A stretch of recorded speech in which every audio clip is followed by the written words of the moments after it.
Hello, everybody. Welcome to Nintendo Pow Block here on Boss Rush Network. I'm your host, and I'd excited Eddie V. Joining me, so one, the only bossman himself, Mr. Corey Dirrig. Hello, good sir. Hello, Edward. How are you? How's it going? I am staying warm. We'll be talking about some things for Snacktendo, and so everybody kind of seen this hoodie. Academy of Super Pets. Stephanie did an interview about the game with one of the designers. I think she did it with like 4 or 5 of them. Yeah. Well, because I think it was last year. No. Yeah, it was last year. PAX East, actually. The day before the day I was getting ready to leave, and I'm just saying everybody, I had seen them. And I didn't know that they did an interview, but I was just like, oh, I seen this hoodie. I'm just like, oh, I gotta get the hoodie and stuff. The reason I bring it in, everybody's seen this hoodie on Power Block and stuff for a long time, but a customer actually, I had customers ask me about the game. I talked to them about it. I'm like, I got it here. We promoted us also, but the short story of it is that when I saw them at PAX East last year, I bought one by the hoodie. They had just released their game that day. So I had congratulated them on their release and stuff. So, it was kind of cool to get compliments back here at home for people looking at the hoodie and saying, oh, that's interesting. Now check that out. I'm like, yeah, it's on iOS, it's on mobile, Google Play stuff. You guys go check it out. If you like it, go and support them and everything. So it was really cool for that to happen, for people to recognize, gaming, and just recognize, even when we did it, Corey, that, or like when we went to PAX East as a team for the first time, people recognized who Boss Rush was. I'm like, that's a good feeling when you're kind of being seen. And everything. Or if people do see you for the first time or never heard of you, you talk to them, you network with them and everything, and you give them a shout out, because that's kind of what I was doing at PAX West when we was having conversations in the media room, talking to different podcasters on certain games and questions and stuff, and just connecting with them and everything. It just feels so good to do stuff like that. Yeah. Yeah. So, yeah, man. Coughing. Gross. Man, I went outside. I hope I'm not getting sick. I'll be fine. I went outside to go get the mail today and took the garbage back and came right back inside and been here since. I literally, maybe 2 hours ago, I just cut off my Nintendo Switch too, because I've been playing it a lot today. Actually, Thursday and Friday, I've been playing a lot. I've been playing it a lot, but I've been resetting it a lot because of, well, let's just say Fire Emblem is really hard. You haven't did the rewind function, right? There's no rewind on GameCube. It's the only one without it. I thought it was. Oh, no. If there is, I haven't found it, but there's the suspend function where you can kind of like do save states, but there's no rewind because all the buttons are the GameCube controller is, literally, and like all the buttons do something.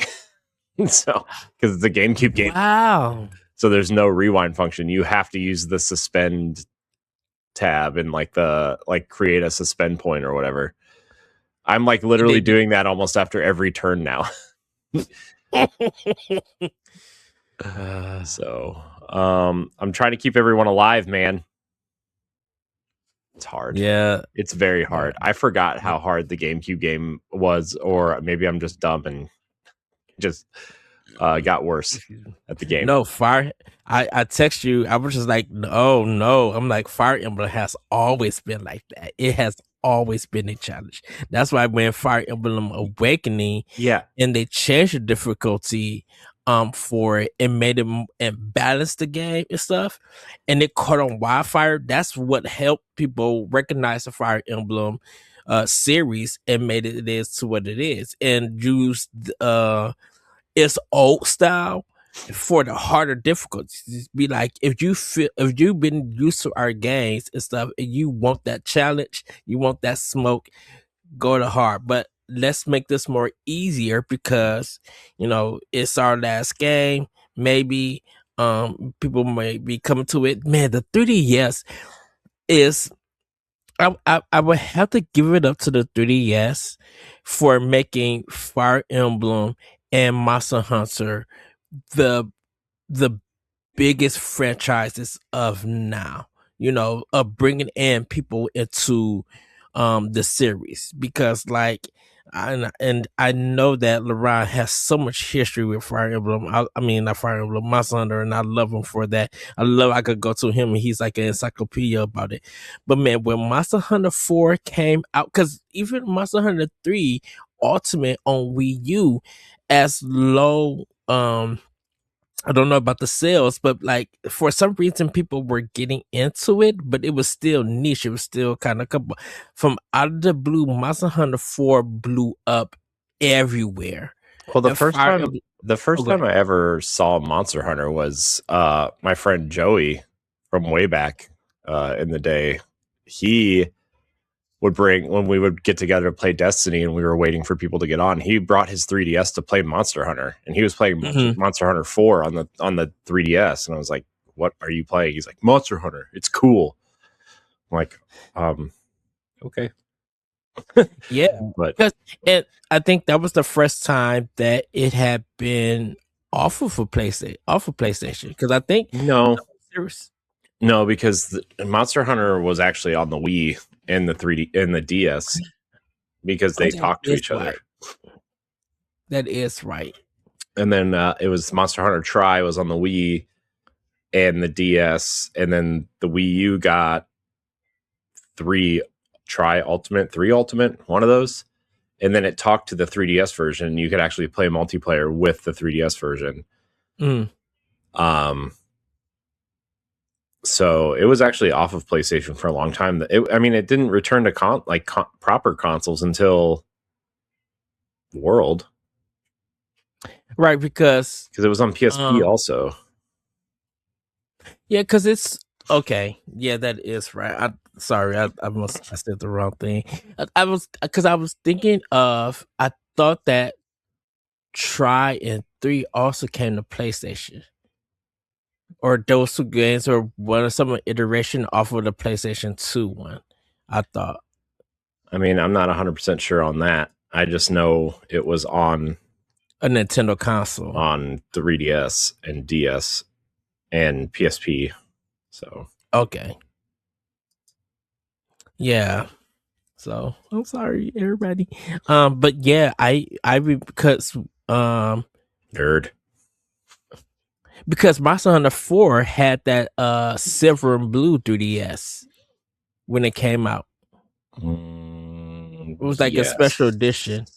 Yeah, because it had blue with like that silver kind of Monster Hunter logo on it, and my friend Joey really wanted it. That mug was hard to find. Yeah, speaking of hard to find, I was just randomly looking at the Fire Emblem 3DS, like the actual special edition new 3DS XL today.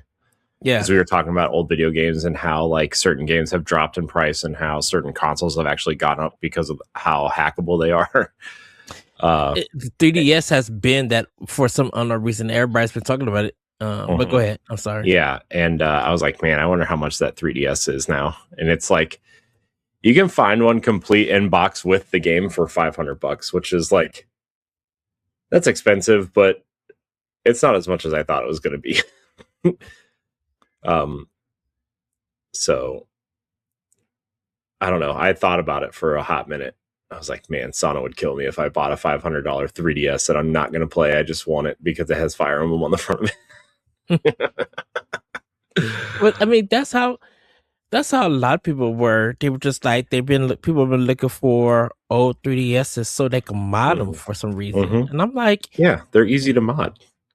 They found there's been a new well, not recently, but probably like 6 months ago, there was a new vulnerability found in like one of the firmwares. If you like factory reset a new 3DS XL, a new 3DS XL mhm. specifically, whatever that vulnerability is that it launched with, it is like really easy to mod and hack. So I don't know. So no wonder people been trying to rebuy them and they've Mhm. been jumping up in price. I'm just like, I thought about buying another one, but I was like, maybe I'll just get a 2DS XL, like another one, like maybe that white and orange one or whatever. Those are mhm. just as expensive. I'm like, Oh I'm wow. glad I kept mine. Yeah, I got my Legend, the Legend of Zelda, Link Between World one, Mhm. 3DS. I still got with the gold and stuff. That one is Mhm. still working. I have some other ones, um, but they like kind of don't work and stuff. Because I still have my Pokemon, Mhm. 3DS and Yeah, stuff. Or it might have been the 2DS. It might have been a yeah. 2DS. If I was gonna get a 3DS, it would be the Fire Emblem one now. Like just to like get one, but Cause you can't really do nothing with it or anything. no, I just want it to have a Fire Emblem 3DS because I like Fire Emblem, and I want. Also, that's the only way you can get Revelations now. Uh, Oh, with the third part of Fates is that's yeah, because it was DLC if you didn't get the cartridge, right? So, yeah. I mean, I have the full game downloaded on my 2DS. I have the physical version of Birthright and Conquest. Um, but I have the whole thing, the whole game digitally downloaded on my 2DS. So, um, that's like one of the only games I have entirely digitally because of you can't get it physically unless you buy that specific version. Did they ever do a bundle version of both games in the DLC? Yeah, it's the only way you can get it is if you bought that 3DS. Oh, It comes with a physical of it. The cart is just called Fire Emblem Fates, and it has all three games on it. oh, no, I thought they also did a digital bundle. No, it I was mean, just that cart. you can if you. So here's the thing: if you buy one of the games for $40, right? Yeah, The other two games are $20 a piece to make it an $80 to make it collection. an Okay. $80 experience. So Dude, that's the bundle, right? the And that's history. why I think that's why people want Fire Emblem Fates HD on the Switch and Switch 2, which is it was rumored for so long, is because you Mhm. can't get it physically. Like you just can't get the entire game physically Right. unless you pay that exorbitant amount of money.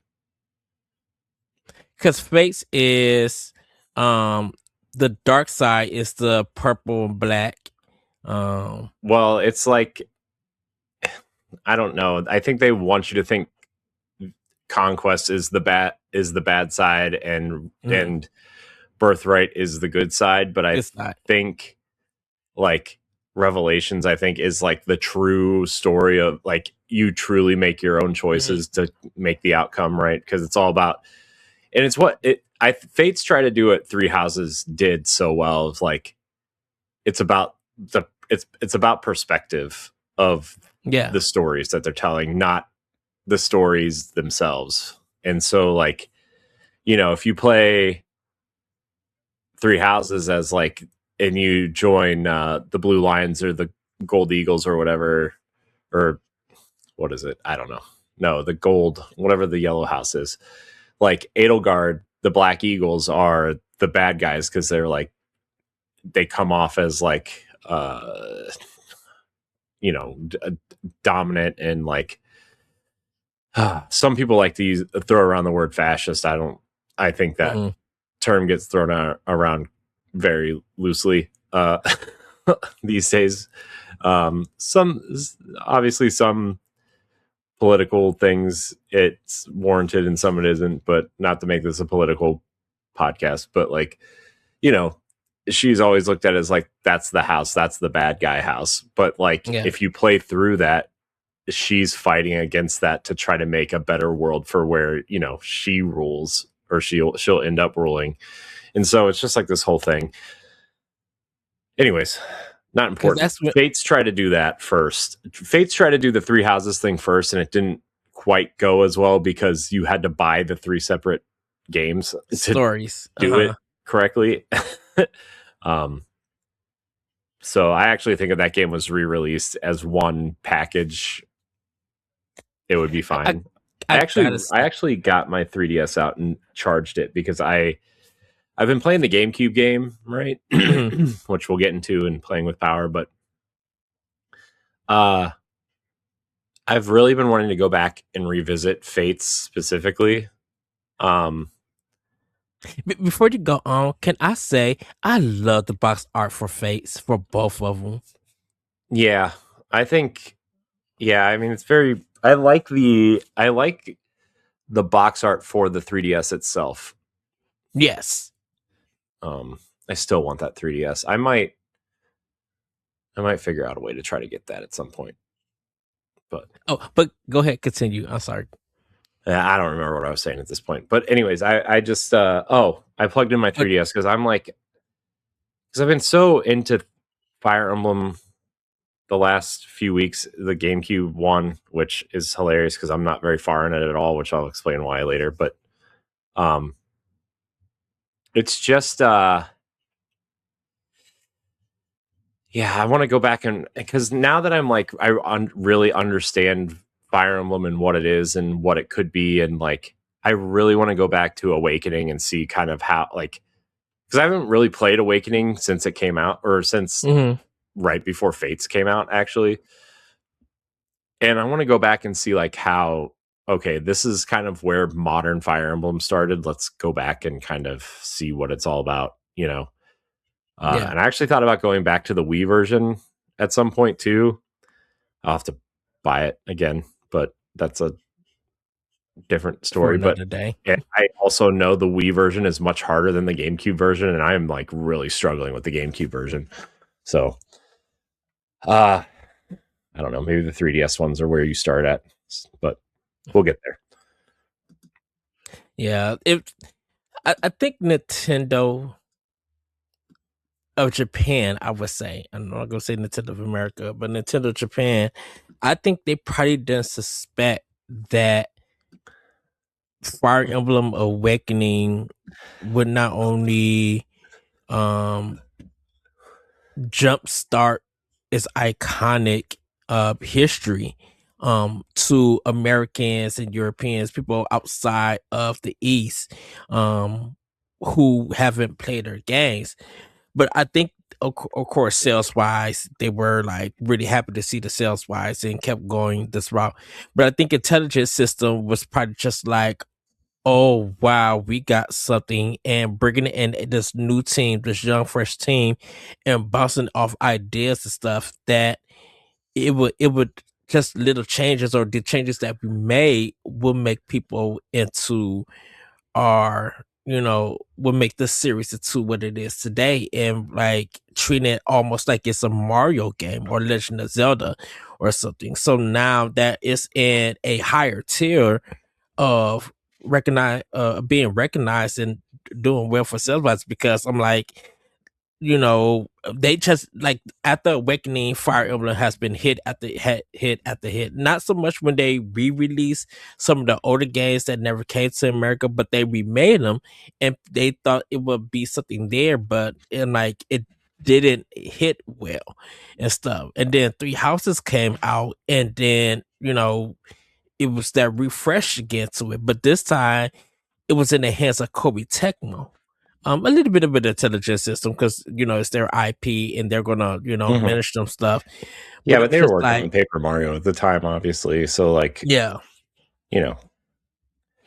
yeah, and so I think and we talked about Engage and stuff like that. And we kind of had the discussion before, but it was just like I think people don't recognize just like during the DS and 3DS days, and mostly 3DS, just a lot of companies and a lot of IPs like really jumped off from from that system. Bravely Default, that change that allowed for a lot of the 2D HD games to have that kind of battle system, like even with Octopath Traveler and stuff. But I'm like, that really got Square Enix back into the good graces of Nintendo. And yes, Nintendo and Square Enix did work some stuff out because Dragon Quest IX is only on DS. You can't play it nowhere else. And they were remaking a lot of those Dragon Quest games and stuff. And so for them to have the success that they had and everything, even though Kingdom Hearts and Final Fantasy were big with Square Enix, and a little bit of Tomb Raider and Steven Dogs and stuff like that, when it came to the JRP spot, in a sense, Bravely Default somehow kicked everything off once again for Square Enix. And it's just like the numbers don't lie. And they were making, and don't forget not JRPGs. Bravely Default was only $40. And it made Square Enix a lot of money when they were losing a lot of money. You know, so it was just like it would. I think that's why nowadays companies who kind of bankrolled off the 3DS and now bankrolling and then bankrolled off the Switch, it kind of realized that, when it came to having good relations with Nintendo, it just takes time and stuff. And I think that's why even me and you, Corey, talked over years. I think that's why I personally, for me, I was getting on Western third party. Just like, what are you doing? Why are you not supporting Nintendo? If you thinking it's because of the money, I'm like, the Nintendo players want to play your games, and so they would give you the money. So look what happened. And I'm not blaming Call of Duty or anything, but like that was kind of the way of thinking that American companies, the West, was running things at a point in time, and then son of all, Japan got their spot back. And just started racking up. That's why Capcom start being good and everything with Monster Hunter and then the Resident Evil engine and all of that stuff. Capcom was getting their spot because Capcom was getting dogged. Konami, of course, with Metal Gear and stuff, with Hideo Kojima, they got dogged and stuff. But I'm like, Konami games started swelling again once Bomberman came out on Switch. And they refocused their whole business. And it just felt like companies out of Japan who stopped trying to be American and kind of showcase what they were about and who they're about started making the money. And the gaming business, it's a big history if you have been into this gaming. I won't say gaming lifestyle, but if you've been a person in the gaming culture and have seen these transitions business wise and game wise, you kind of recognize why now we're kind of in the spot that we're in a sense. Well, I mean, we talked about it all along where like Nintendo, whether it was intentional or not, actually like made the right decision in terms of making cheaper games and cheaper hardware because of just the way that games, how expensive they are to make these days. Like we were talking about that tonight at dinner. It was like my cousin and his friends, like they like games, but they don't really understand like the industry or like, they're not in it like we are. They just like to play games. Like they really like Uncharted and God of War, right? And so like they're like, man, I feel like it's been forever since we got an Uncharted game. I'm like, yeah, it's been 10 years. And I was like, still like, I was like, God of War and Uncharted still aren't on PlayStation 5, Yeah. They're like, yeah, I guess you're right. And like, cause like we used to play those games and then go out on Black Friday and do shopping and stuff like that was kind of like a thing a while ago for us. But, you know, they were talking like, man, I could really play a new God of War game or a new Uncharted game. And I was like, yeah, well, you know, I mean, games take forever now. And that's why, like, you know, it's why I always laugh when people are like, or like get not angry, but like, you look at Nintendo's output for let's just take the last 6 months for Switch 2, right? Since launch, Yeah. really, right? You look at their first party output, right? And I'm going to include Switch 2 version of Switch 1 games in here too. So just I understand, but just whatever. Mario Kart World, Nintendo Switch Welcome Tour, Donkey Kong Bonanza, Dragon Drive, Pokemon Legends ZA, Metroid Prime 4 Beyond, Animal Crossing, Switch 2 Edition, right? Mm-hmm. Like, what I'm missing something in there. Mario Party Jamboree, Mario Party Jamboree, 2 Kirby games, and Hyrule Warrior, Age of Warriors. Imprisonment. I mean, that's what 10 games in the first 6 months, and like Legend of Zelda: Breath of the Wild and Tears of the Kingdom. Yeah, but like you look at those, and it's like, I mean, even if you include Breath of the Wild and Tears of the Kingdom, that's 12, 13 games, right? Mm-hmm. In 6 months, maybe. And people are complaining that like Nintendo's output is odd or weird or not there or whatever. And it's like, first of all, you got a brand new Donkey Kong game that's essentially your 3D Mario for this launch, right? Right. You got Metroid Prime 4. You got a new Mario Kart. You got a new Pokemon game. You got expansions to, you know, one of the good Kirby games that people consider very good. You got Kirby Air Riders, a sequel that nobody really asked for, but like, you know, people were excited for. And then, you know, updates to like a lot of great games, you know, and it's like Sony put out 1 game last year. 2 if you count Death Stranding, right?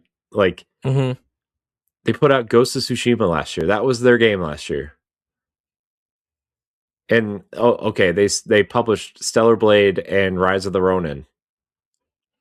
But that's only publishing. That's something that was not in their company. I know, but that's what I'm saying. Like, even if you count those games, it's what, 4 games in a year when Nintendo put out 12 games in 6 months. And like, that just goes to show you like Nintendo's commitment to strategy, budget, you know, working with the right developers to work with their IP, right? With Hyrule Warriors. You look at taking the time to make versions for your new console, even though the other versions work just fine. I mean, yeah, you know, relatively speaking. Because in reality, Corey, Series X and PlayStation 5 did that, and when they first released their systems, it was what I'm saying. People were praising Microsoft for smart delivery, remember? Yeah. Because like all their games were going to work on Xbox One and Series X, and depending on which console you owned, it just knew which one to install, right? Like that was like people were praising them and wondering why Sony wasn't doing that, because they were, you know, initially, so at the beginning, Sony was like, well, maybe we'll charge for them, maybe we won't. Some of them had $10 upgrades, right? And some of them didn't, like Horizon didn't have one, right? And so, like, it's just, the audience is going to be mad at like, it doesn't matter what it is, the audience is going to be mad at something. You're never going to please anyone. And I think you look at, you know, the Switch 2, especially, and it's like, this is everything I wanted from a new iteration of the Switch, right? Like, it added some innovative features like the mouse controls. It added graphical enhancements like frame rate and HDR and 4K and whatever, which, I mean, doesn't really matter to me, but like, it's like they just made a better version of it that makes everything else better. And that's what I wanted. And if I have to pay $10 to upgrade, or $20, like, you know, like Mario Wonder, you upgrade $20 for the expansion and have it run better and look better and add features or whatever. It's like, sure, yeah, I will always support developers who are trying to make their games better. Right.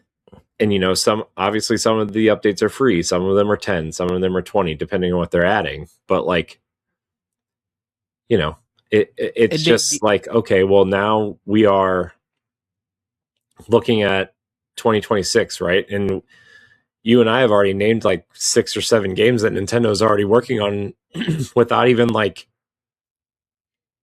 touching, like, oh, they're adding content to Donkey Kong Country Returns HD, which we'll get to in for Family News. free. For free. That's a Yeah. crazy thing. They're adding a playable character and new modes and new whatever, which, I mean, probably should have been a $10 update, Mm-hmm. but the fact that all that's coming for free to both versions of the game, right? The Switch and the Switch 2 version. Yeah. And it's just, for free. And like, man, the graphical enhancements that I don't know if you watched the trailer and when they showed off the graphical enhancements for the Switch 2 version, it's like, oh my gosh, look at the work they just did. Like, I thought going from the Wii to the Switch it looked really good, but like,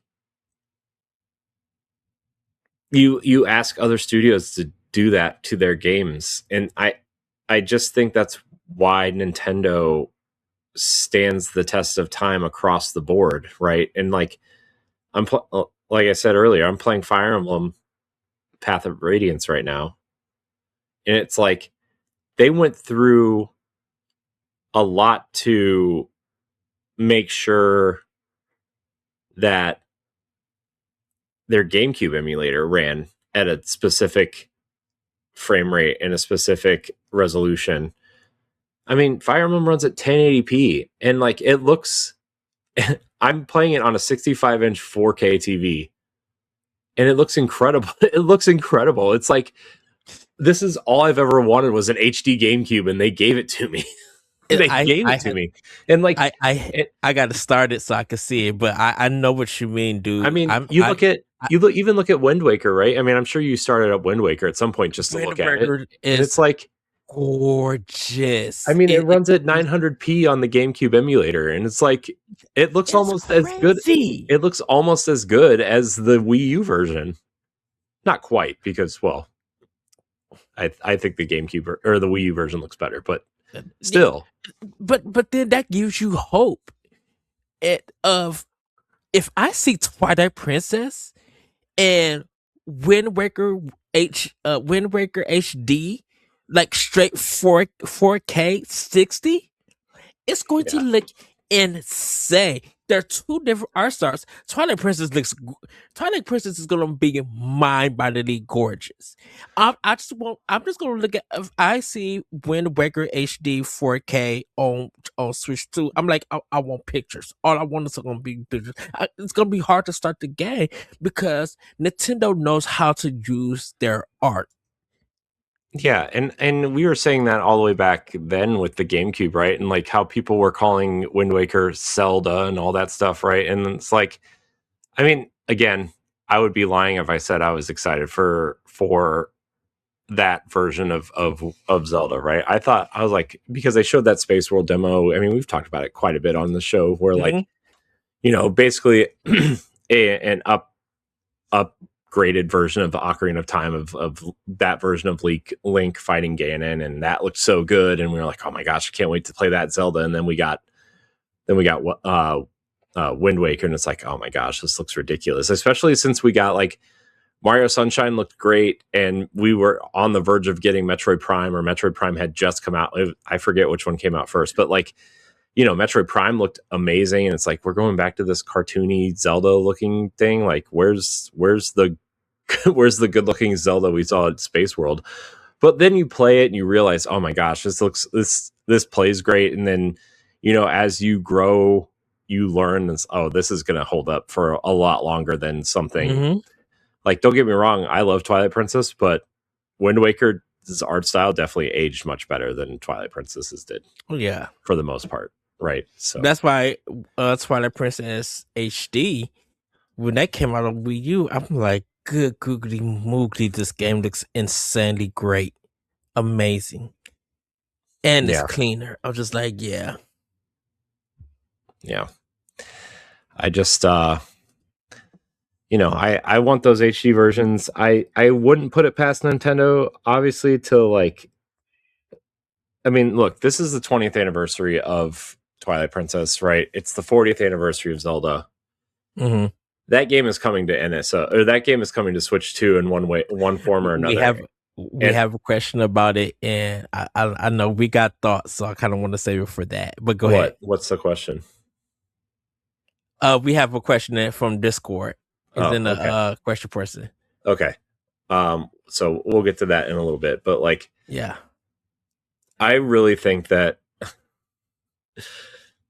I don't know, man. I think Nintendo's gonna be like, the movie is the 40th anniversary celebration, and here's Twilight Princess and NSO. No, you know what they're gonna do? You know what they're gonna do for NSO? They're gonna put freaking Four Swords Adventures in there. It's the 40th anniversary, and there's 4 links for the summer. We're clever, and everybody's be like, "No, you suck. Give us the games." Well, I think Anuma and the team, and Monolith Soft, I think they're remaking it from the ground up. That'd be amazing. What if that was what if that was Monolith's next project? Was a ground up remake of Twilight Princess? Oh man, I would cry. I would cry so hard. I would cry. But then I'd be like, where's the pre-order button at? Right. Laker 2020 is in the chat. I want Wind Waker and Twilight HD, but one is an NSO and the other I think needs a totally be redone or remake. What? I would if they give me Zelda 2 remake in like the Breath of the Wild universe. No, see, I think Grezzo will remake it from the ground up. I think Grezzo has done a great job at their remakes and their yes, they have one-offs, right? Like Echoes of Wisdom was great, Link's Awakening was great.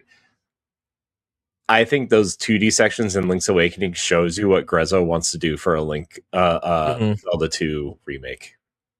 And I think that's the Zelda game. I actually think Zelda 2 is the game we get this year, a remake of Zelda 2. And then Princess will show up in NSO, and then the movie will end. And we'll get maybe we'll get like a new line of Zelda amiibo or something, or they'll just re-release the ones they already made, right? Because like, dude, I could just and we're gonna get this next to though. But we're having a good discussion. I know, but because I want to say the Zelda discussion for the question, and I think we'll just ask the question now, and we'll just talk about it. No, because I don't want this person to miss that question. I want to respect their question with everybody else's. No, because I just this is the things that I foresee for Zelda. Whatever they do this year for Zelda is whatever. I think Anuma the team and Monolith Soft is ready to show new trailer. I think we are going to get a Legend of Zelda trailer in 2027. I mean, in this year. But I think Jeff Keighley's going to fight for that to get it. And I'm just like, you're going to use if Jeff Keighley gets if Jeff Keighley gets the exclusive trailer to show off the Legend of Zelda movie, that's going to jump the Game Awards viewership.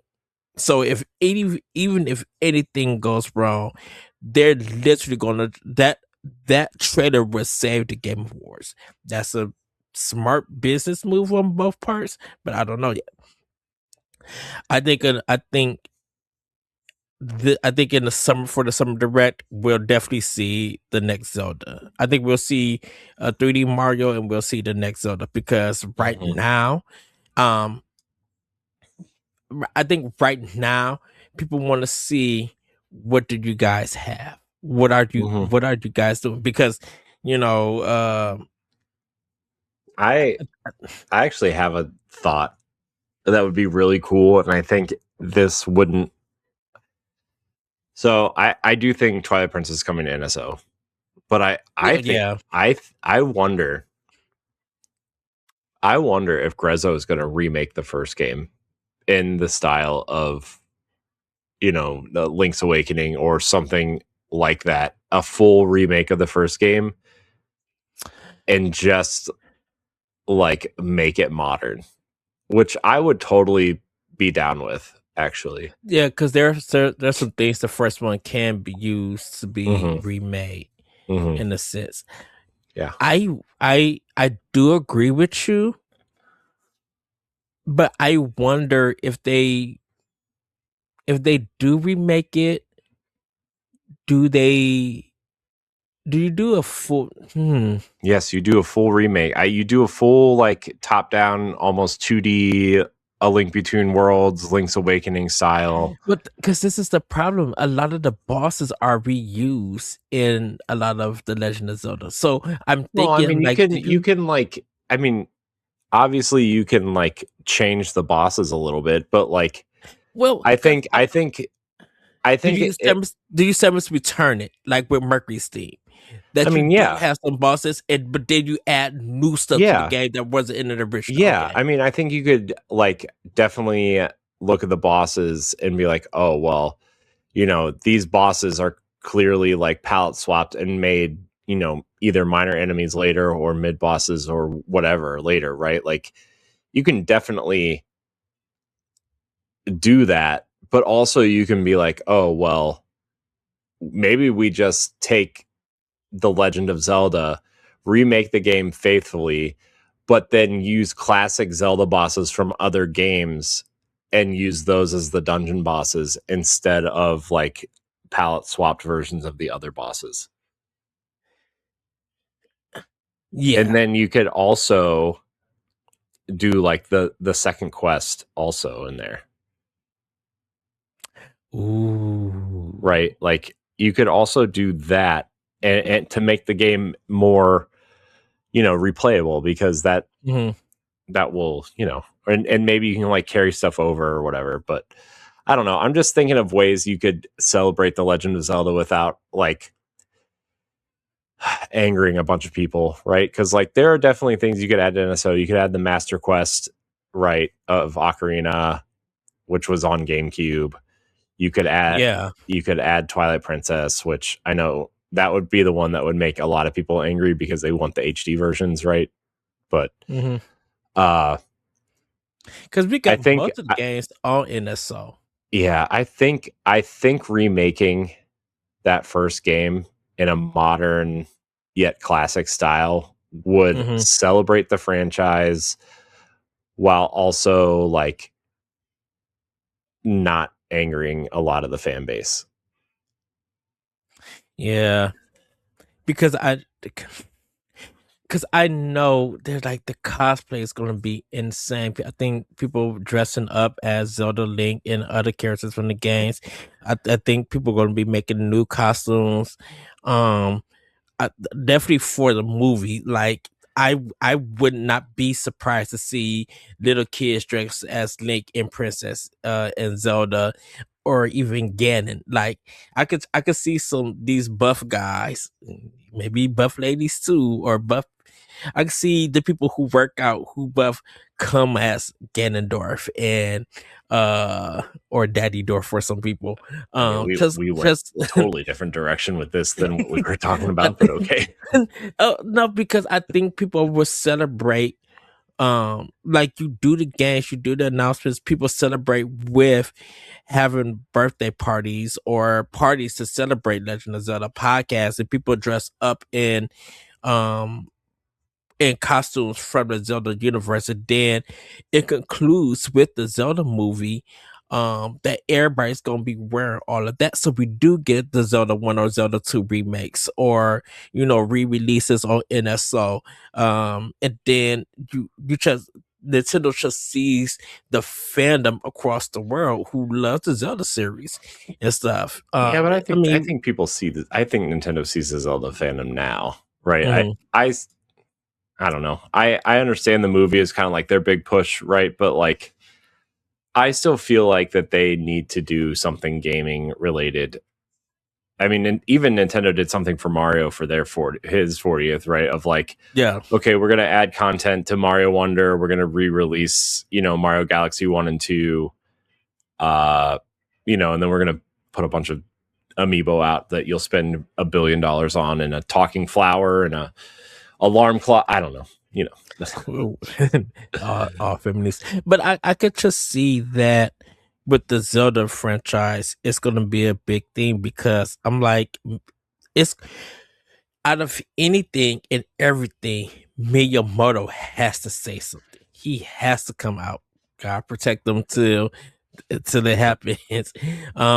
Because he is the one that everybody's going to be looking forward to.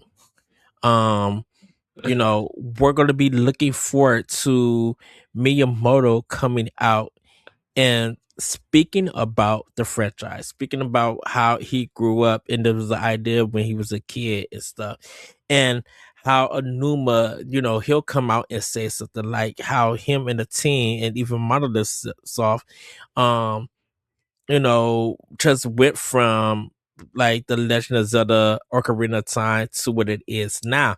And don't forget, of course, the cereal and the cartoons and stuff and the quotes and everything.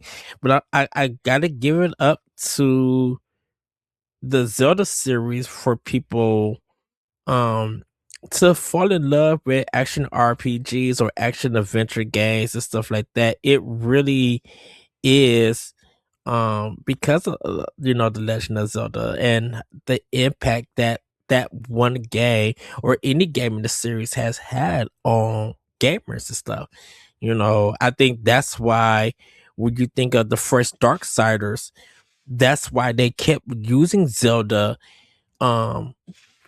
in a lot of in the reviews and stuff, because that's the only one that you can really compare it to in a sense. And regardless of how people see Darksiders now and everything, like I just see the impact that game, the Zelda franchise does, and it continues to do, because even Link's green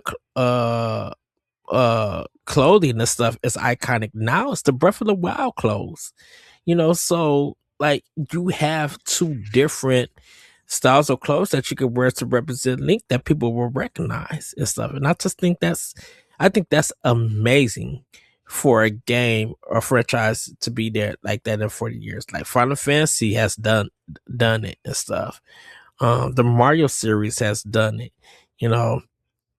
like it's just so amazing to see stuff like that. So I think, and we'll definitely answer the question because I think we have more thoughts, but I'm just like, Zelda has just been the Legend of Zelda as a franchise has been impactful. I don't want to talk out of character. It's just been such a great and amazing series, and it continues to grow, and people know what to expect from it, but also expect the unexpected, the new things that they bring into this. And Anuma and the team, and even Miyamoto, they could once again change the way how we play games and think of games and think of genres. Pikmin 3 is a good example. I know Miyamoto had this, gave advice, and I know it was a whole different team, but I'm just like, those underground sections, if people who have not Pikmin 3, Pikmin 4, I'm sorry. If you played Pikmin 4 on Switch and you did those underground sections, you would be like, Miyamoto's hands was on this, because this feels like old school Legend of Zelda design. And that's why I that year that Pikmin 4 came out, it was my game of the year, because I miss Miyamoto's design. I miss his hands on games. You can say whatever you want about Star Fox Zero, but I'm like, when Miyamoto gets his hands on games and gives his expertise and challenges those designers and see how those ideas come out and get refined, man, it's a amazing, exquisite feeling. So, yeah. But Corey, how about we get into Nintendo?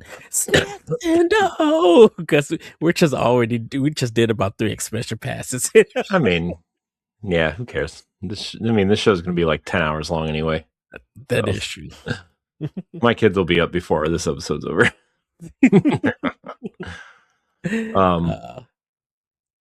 Yeah. Well, I'll let it go first. Okay, so of course I had Domino's. I had some Chipotle this week, but I actually uh Thursday and today, which is we're recording on Friday, I had Chili's. And the reason I had Chili's because they were the closest ones to deliver. And so I just decided to be like, you know what? Let me get I got the appetizer meal, and then I got like a salmon meal today. And man, once again, Chili's Mexican rice was bomb big. And mashed potatoes. I didn't get no southeast rolls, but dude, the food came in and I just straight maxed it. I was just like, oh, I was really hungry. I was really lazy today. And then they had a dragon fruit lemonade with the so good. Wow. And then I had some Ben and Jerry's like chocolate fudge brownie ice cream that I murdered. Of course, just like I'm just like, I've been a bad boy. Jeez. Yeah. So, well, I had a turkey club today for dinner at the basketball game. That sounds so good. Yeah, it was pretty good. It was pretty good. It was I mean, it was turkey and bacon and mayo and these really good crunchy like salty bar fries essentially. Because we went to this we went to this place called the Corner Alley, which is this kind of bar close to the where the Cavs play, the arena. And so we ate there, and then we walked over to the arena. But man, those fries are so good, dude. It was I haven't had French fries in so long, but those fries were like crispy and kind of had this kind of coating around them. This kind of like a southwestern coating around them, and then they were just salty and really delicious. And man, I love salty French fries, dude. Like that. Sometimes for fries like those, I do have to have ketchup, kind of to reduce some of the salt and stuff. But like, I do love some good. Well, if it's not ketchup, it's going to be a nacho cheese. Like, I do like some good bar fries.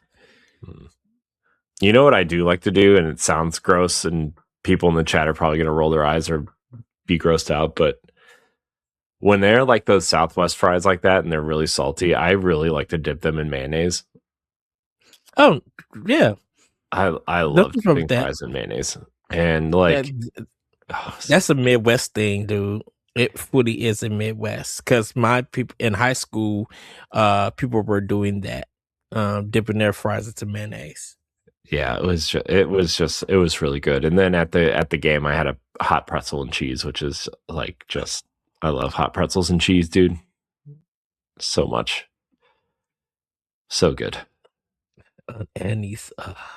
So good. If I don't get the minis at Annie's, I would get that, because I like just breaking it off and dipping it in the cheese. And but this was like arena salted pretzel, like hot pretzel. So it was like, it was kind of stale, but in like just enough to be good.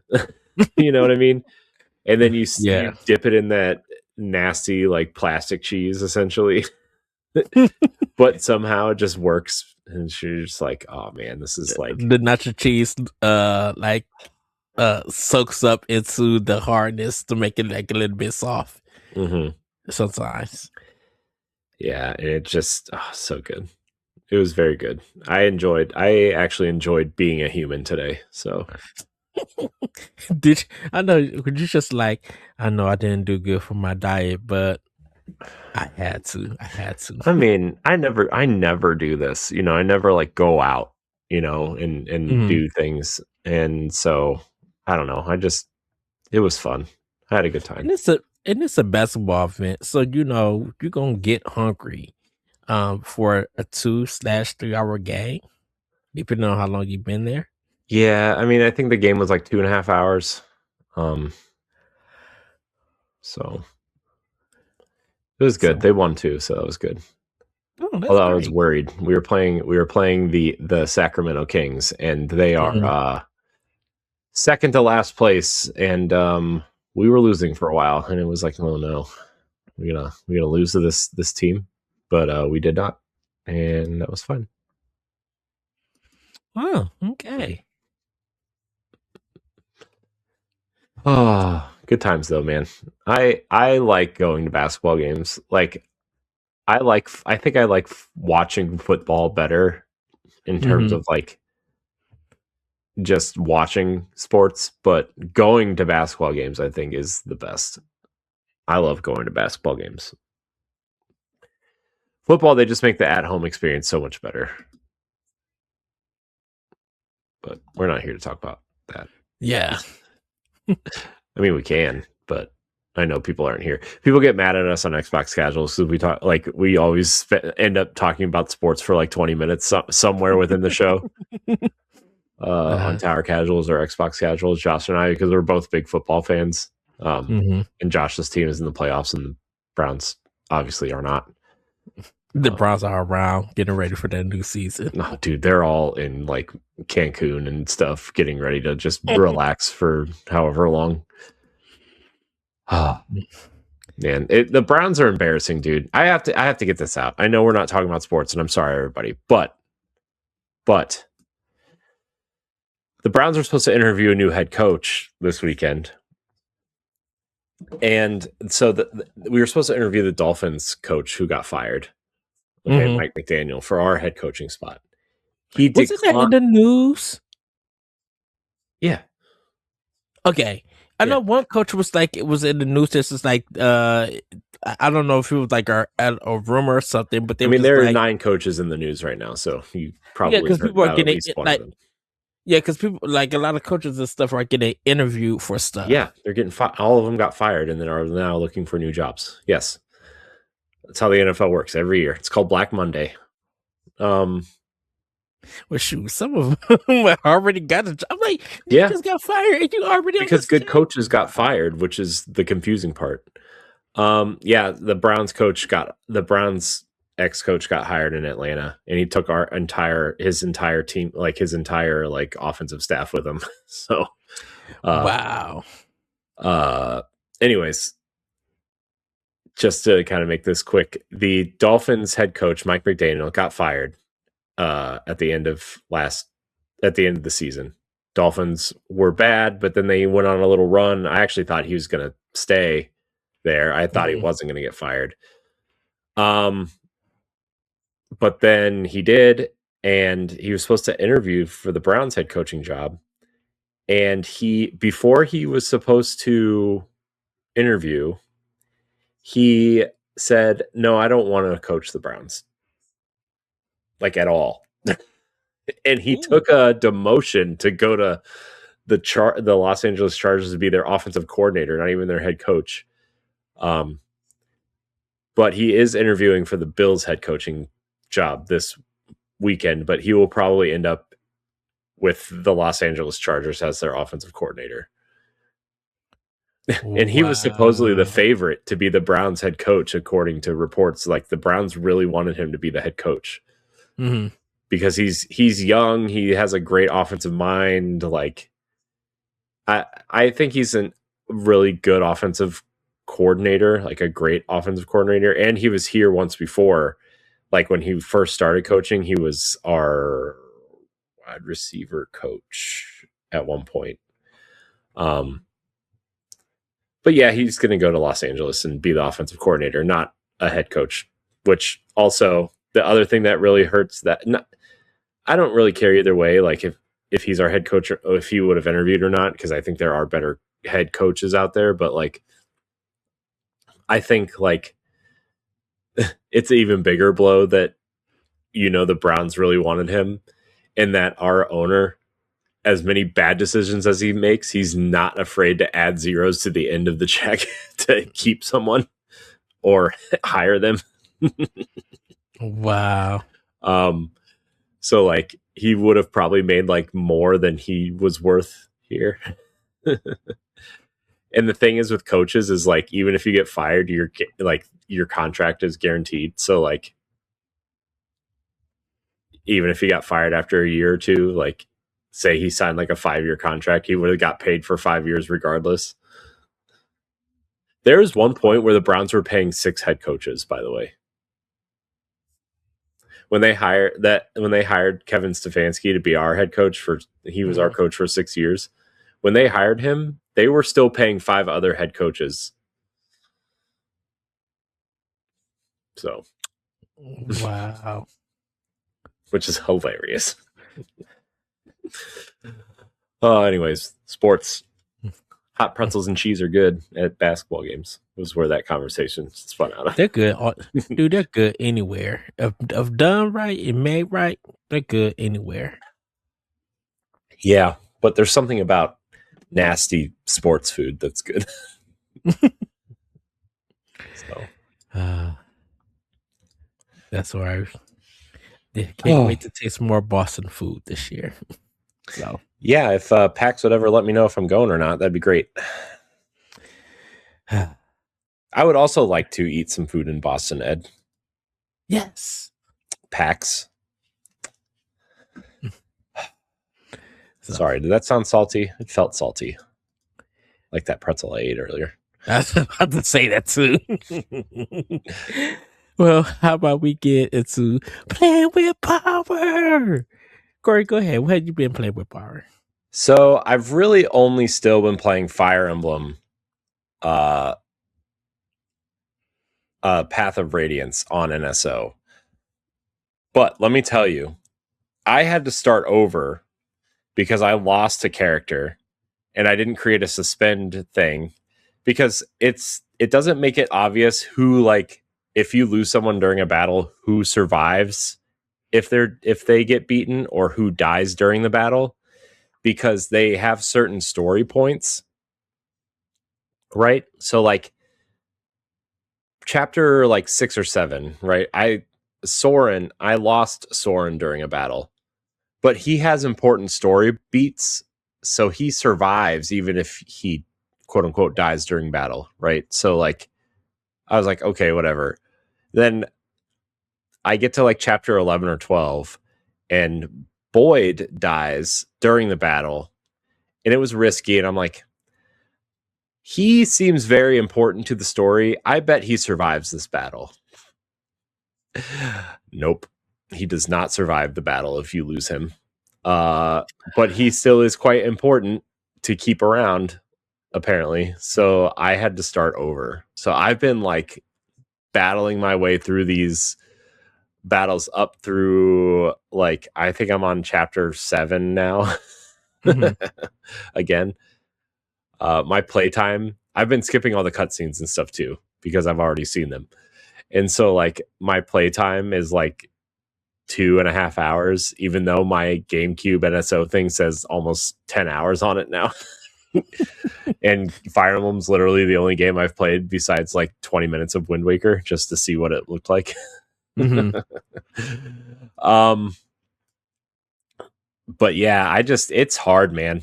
I don't remember like Fire Emblem obviously is known to be hard and difficult, but like Three Houses and Engage specifically on the Switch were very like forgiving and very, you could even turn the permadeath stuff off and all that kind of stuff to make it like, they do a lot to make it easier for people who maybe aren't as into the hardcore elements of these games, right? So going back to the GameCube version, which is extremely hardcore, not even the hardest game in the series that was released over here, but like, holy cow, man, I am just having a hard time trying to keep people alive. It is very like item management heavy because in Engage specifically, which was the last one I played last year, thanks NSO for letting me know that I played over 100 hours of Fire Emblem Engage last year. I had the ability to be very aggressive, right? And like very I mean, strategic, yeah, but also like I can kind of be aggressive here and kind of get away with it if I need to, right?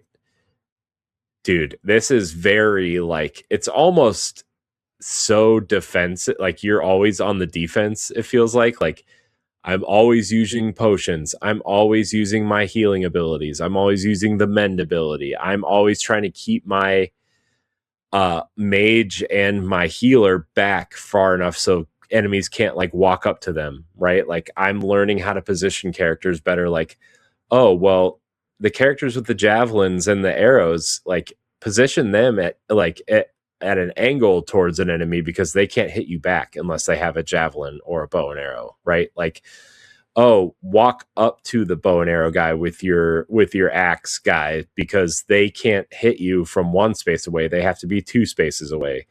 And so like I'm learning a lot of nuances that I just kind of have let go over the years because obviously 3 houses and Engage are so forgiving and so just like I'm just going to power through this, or I'm just going to go grind some of the side stuff so I can just kind of literally overpower everybody. There's none of that in this game so far. Like there's no like I'm just going to grind for a while, I do think I remember that happening eventually at some point, but like this opening is like no. The next mission is the next mission. And you will go do the next mission whether you figured out how to level up or not. And you're going to like it. And like I've been really careful this time around actually during the battles to make sure I kill everybody in the battle to get that experience. Because like there are definitely levels where you can skip enemies, like the level where they quote unquote teach you how to escape a battle, right? Like you can go through that whole thing and fight maybe only a third of the character of the enemies. Well, I made sure to go through and fight them all so I could get the experience.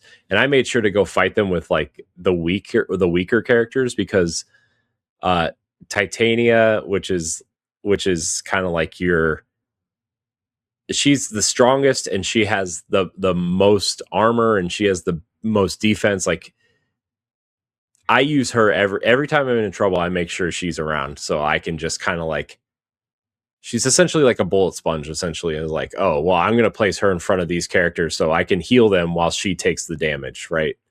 Mm-hmm. And, and she has the ability to like, oh, if she gets hit, then she'll hit them back. Like she'll counterattack literally almost every time, if not every time. I've gotten Oscar, who is he's like a javelin wielding armored horseback rider. And so like he'll throw, like I made sure to make him stronger so he can also be that. So I can use the other characters of like, okay, well, Ike he's strong, but he's not that strong. And he's not very defensive. So like, essentially like I can hit an enemy twice, but he's going to take damage. And so I need to make sure my healer is close so he can be healed, or like make sure I have extra potions on me so I can heal myself if my healer is off healing my mage or whatever, right? Because Soren's defense is also really, really low because he's meant to be a ranged character. So like their defense is low. And so like learning all the nuances of battle in Fire Emblem Path of Radiance has been it's been like there are some things where I'm like, okay, I wish I could just hit start to speed this battle up, but also like learning the nuances of like settling down into a battle, knowing I'm going to be in this battle for 20 or 30 minutes or longer because I need to be more strategic and I need to actually think out this grid and like, oh, this map is so small. How do I get these enemies to kind of go into this alleyway so I can, kind of like I don't know if you've seen the movie 300 where they kind of like, oh, it's 300 enemies versus, 10,000, but we're going to funnel them through this kind of alleyway so we don't have to fight all 10,000 of them at once. You know, we fight like 2 or 3 of them at once with 2 characters, and then as you kill 2 or 3 will replace them, but you'll still be able to, you know, survive because you're not fighting 7 or 8 guys at the same time. You're fighting 2, and they're just kind of like lining up behind each other to take you on because it's a turn-based game. Yeah. So like learning little strategies like that is actually really fun and enhancing the experience for me. So I'm really enjoying it. I feel like I've been playing.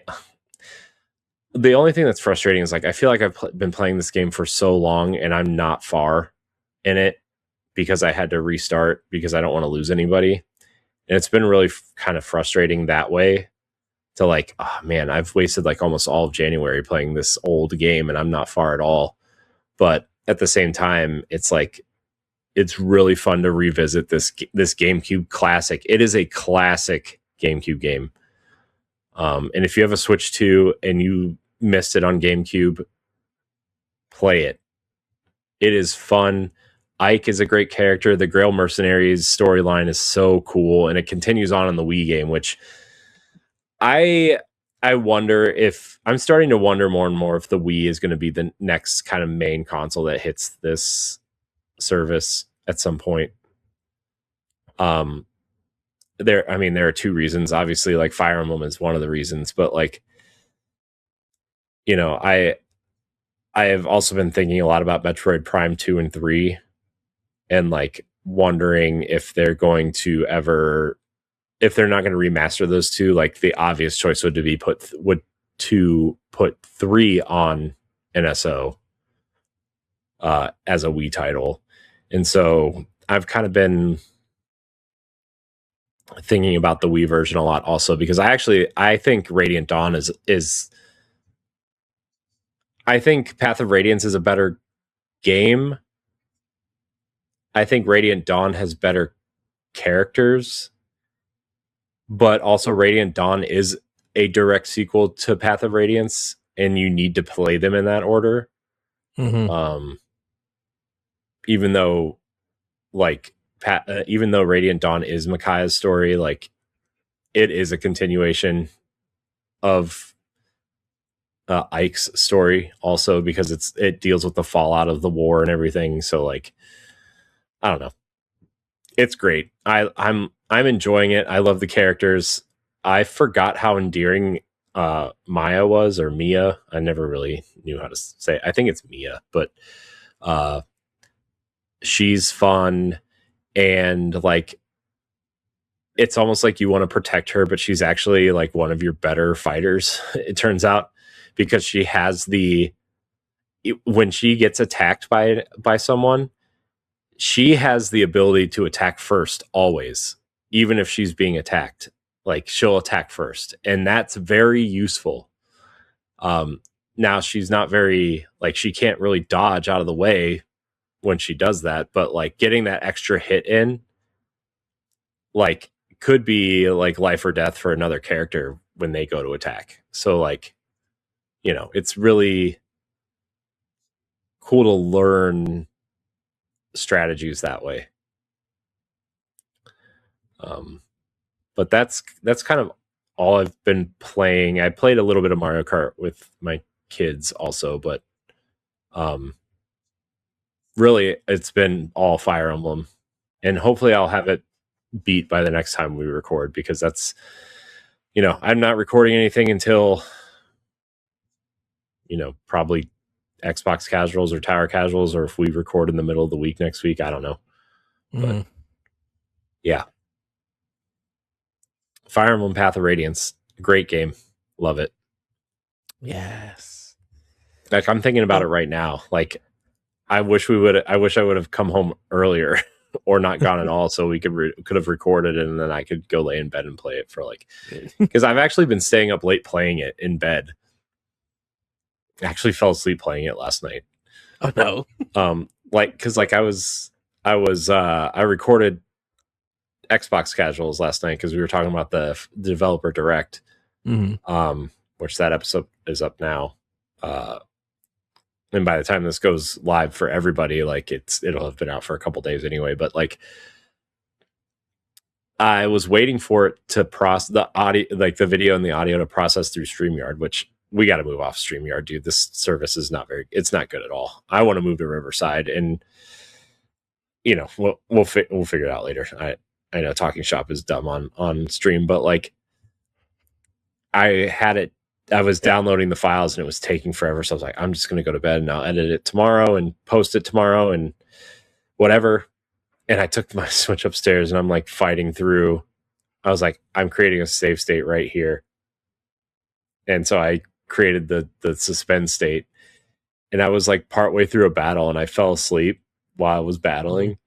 And then all of a sudden, like I felt my Switch rumble on my like chest. And I was like, I thought like my kids were jumping on me for a minute. Mm-hmm. And I look up and like one of my characters had died. I was like, oh no. Well, good thing I created that save state. So I'm just going to turn it off and go to bed. I feel like I've been rambling about it though so much, but it was just like really,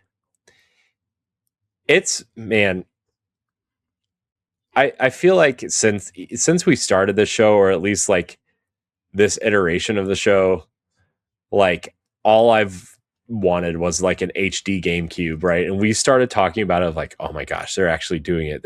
They put Paper Mario on here. You know, they put you know, the Sunshine on here. You know, with the 3D All-Star Collection. How many GameCube games did we count? They put Metroid Prime Remaster. I'm like, they're doing it. They're making an HD GameCube, and I am here for it. And then they go and put all these games on NSO and like, you know, not widescreen. And yeah, the emulator is impressive, but like you can still see where like, okay, this is still like a GameCube game. Right. But they're doing what I wanted them to do. And these games look incredible in handheld mode, by the way. All of the GameCube games look incredible in handheld mode. Nice. So, but I'll stop talking for now, Ed. Okay. So, play Power Wash Simulator 2.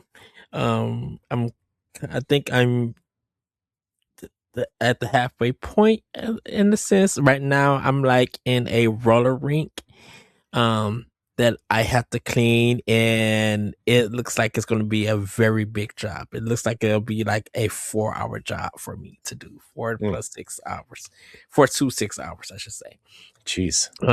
So I'm like, I got to do it in sections and stuff.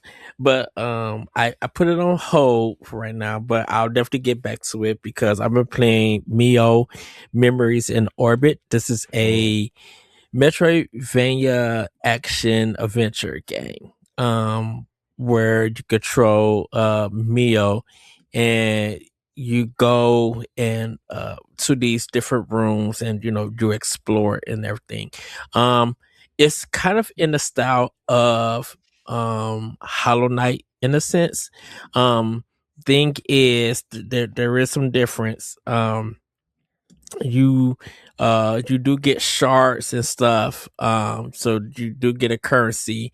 If you get to if you end up dying, you end up losing them to a pool. So but there are machines that will change your shards into like hard stone kind of shards that when you keep is like your reservoir. So if you die, you don't lose them. If you depending on what save point that you are at, if you die, you'll go to that save point and have to travel back to those bosses. The bosses, they do have an energy bar, so you can see it. I think the thing about it is that the bosses do have patterns, so you'll be able to, you know, fight them.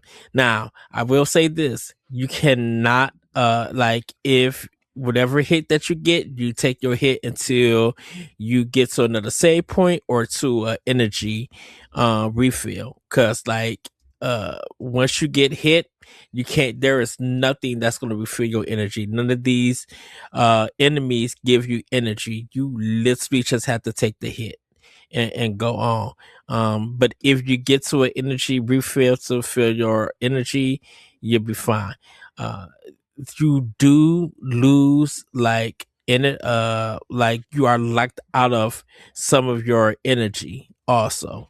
There are story points that it will lock part of your energy. So if you, even though you may have like six, you could take 6 or 7 hits, it could lock it down to 5, and that's it. To maybe another story point. I think there is a reason for that. But you know, you got to play the game to find out why. There are ways to enhance your abilities for it, but those cost, like, if anyone who played like Ender Lilies, Magnolia, those kind of games that you get like a set amount of special um special powers that can help you and everything. That if you know, if you have space to fit them in to add to your body for you to fight, you can. They do have some pros and cons with them. I'm playing it on Nintendo Switch 2, and like I said, I'm going to try to do a review for this game. I've been playing a lot of it. There is some control issues with this. You do kind of get like a little kind of grappling hook kind of thing. Problem is that if you use the directional pad, is like a 50-50 chance that you get the right direction.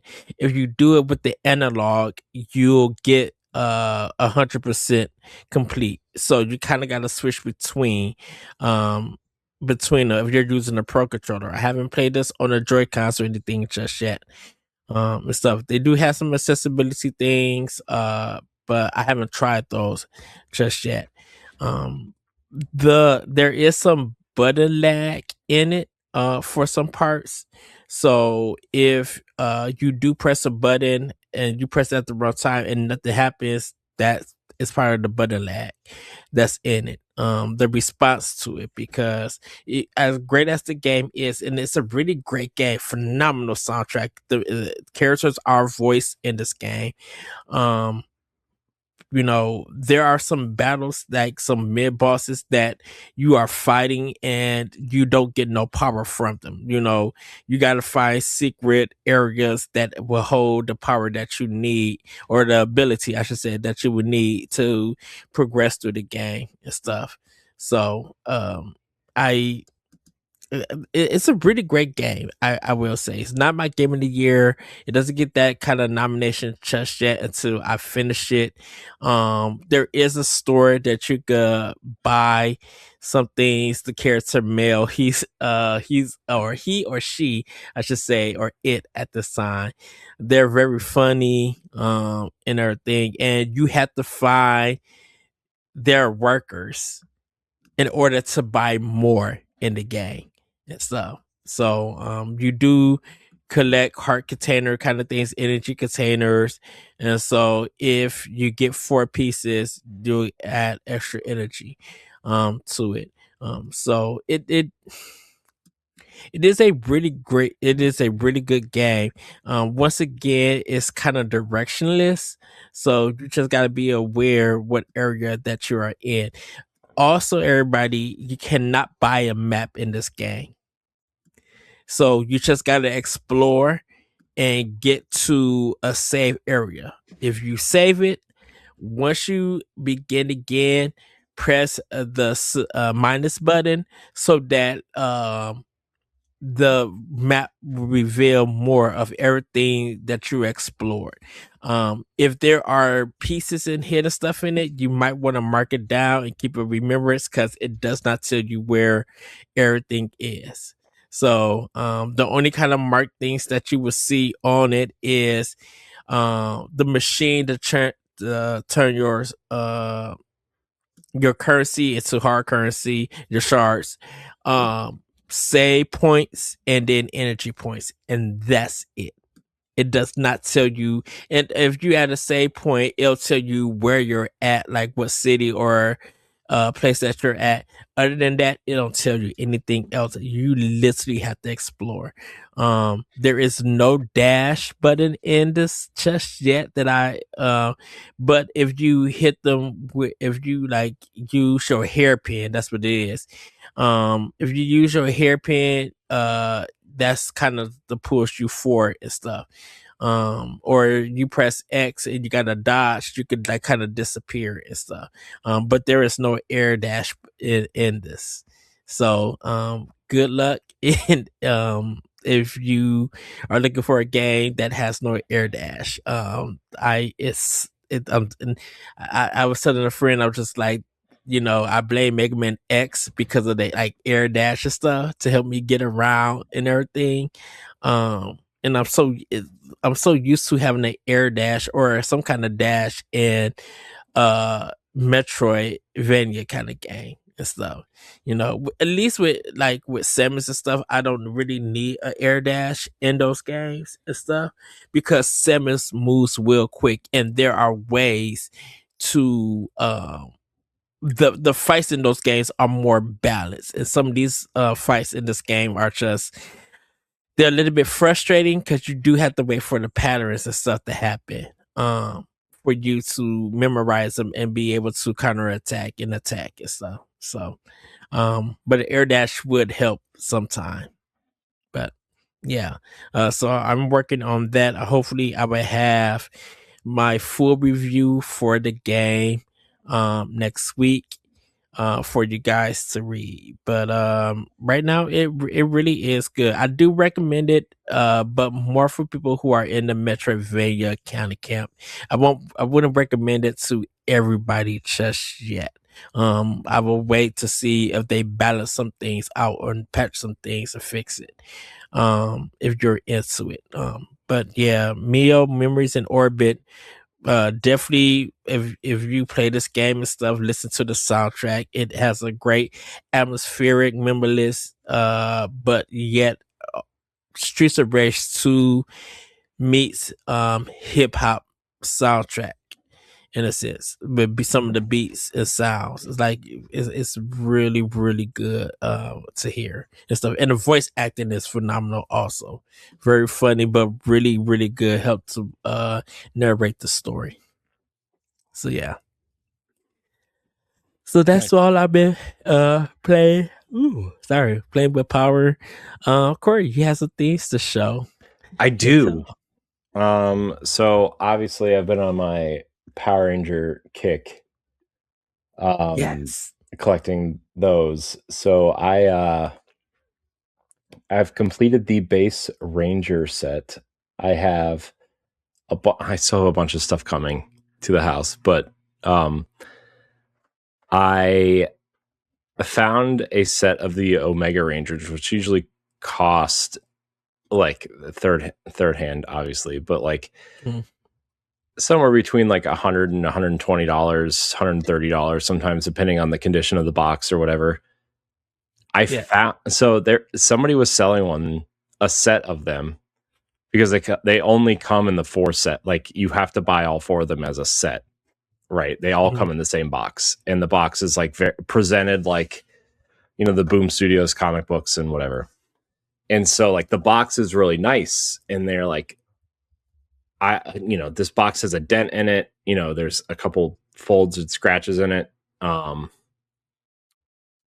then they were selling it for like $40 complete. Like it was still new. The box just had a dent and a rip in it.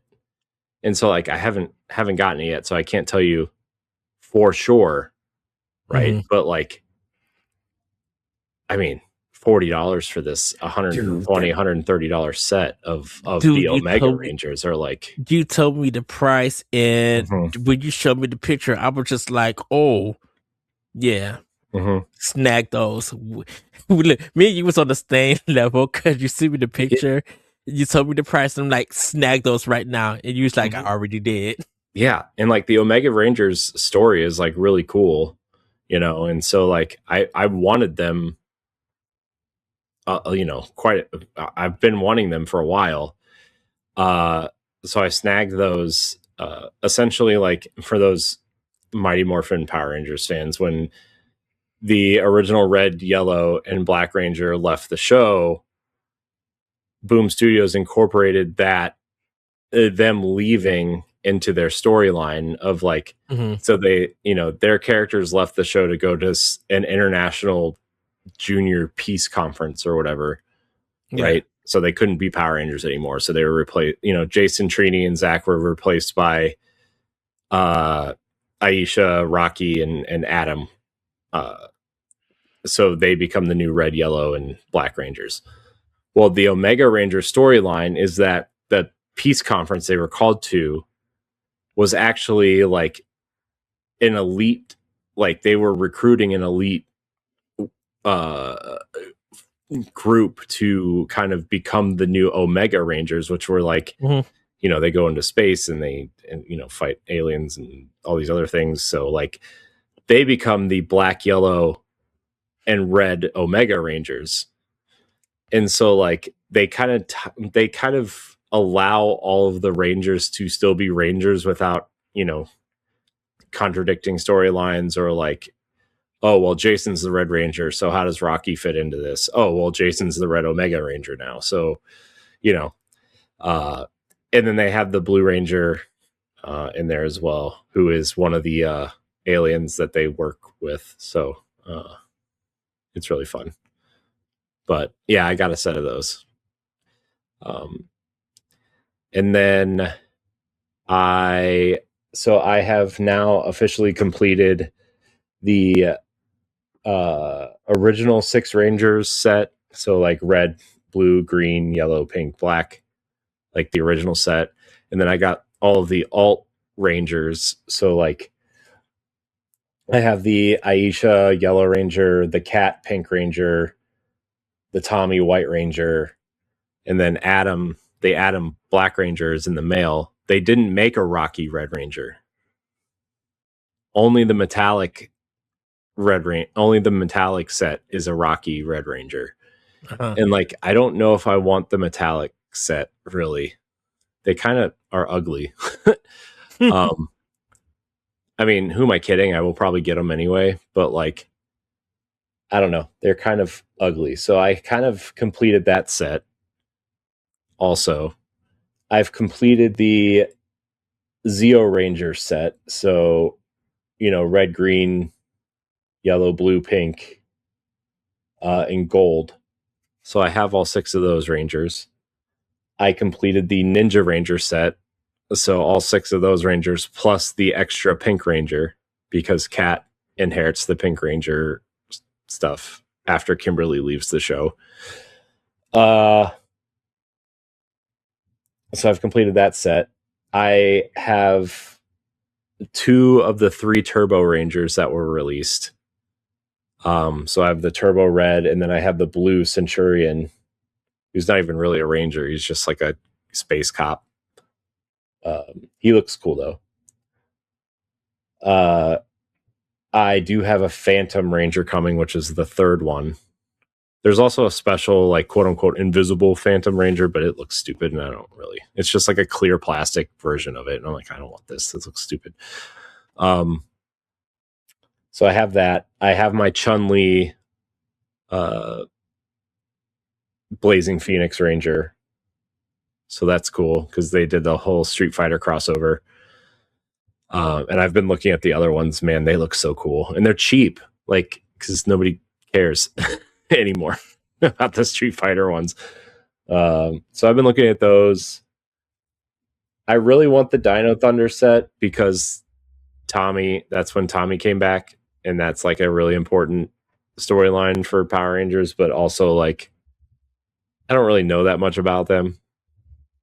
So I might just get the Tommy one, just to have the Tommy one. So I would have all of the Tommy ones except for the Fighting Spirit Green Ranger. But yeah, my Power Ranger collection is growing.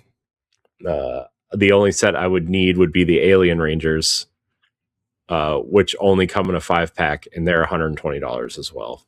So Ooh. I'll have to figure that out. But I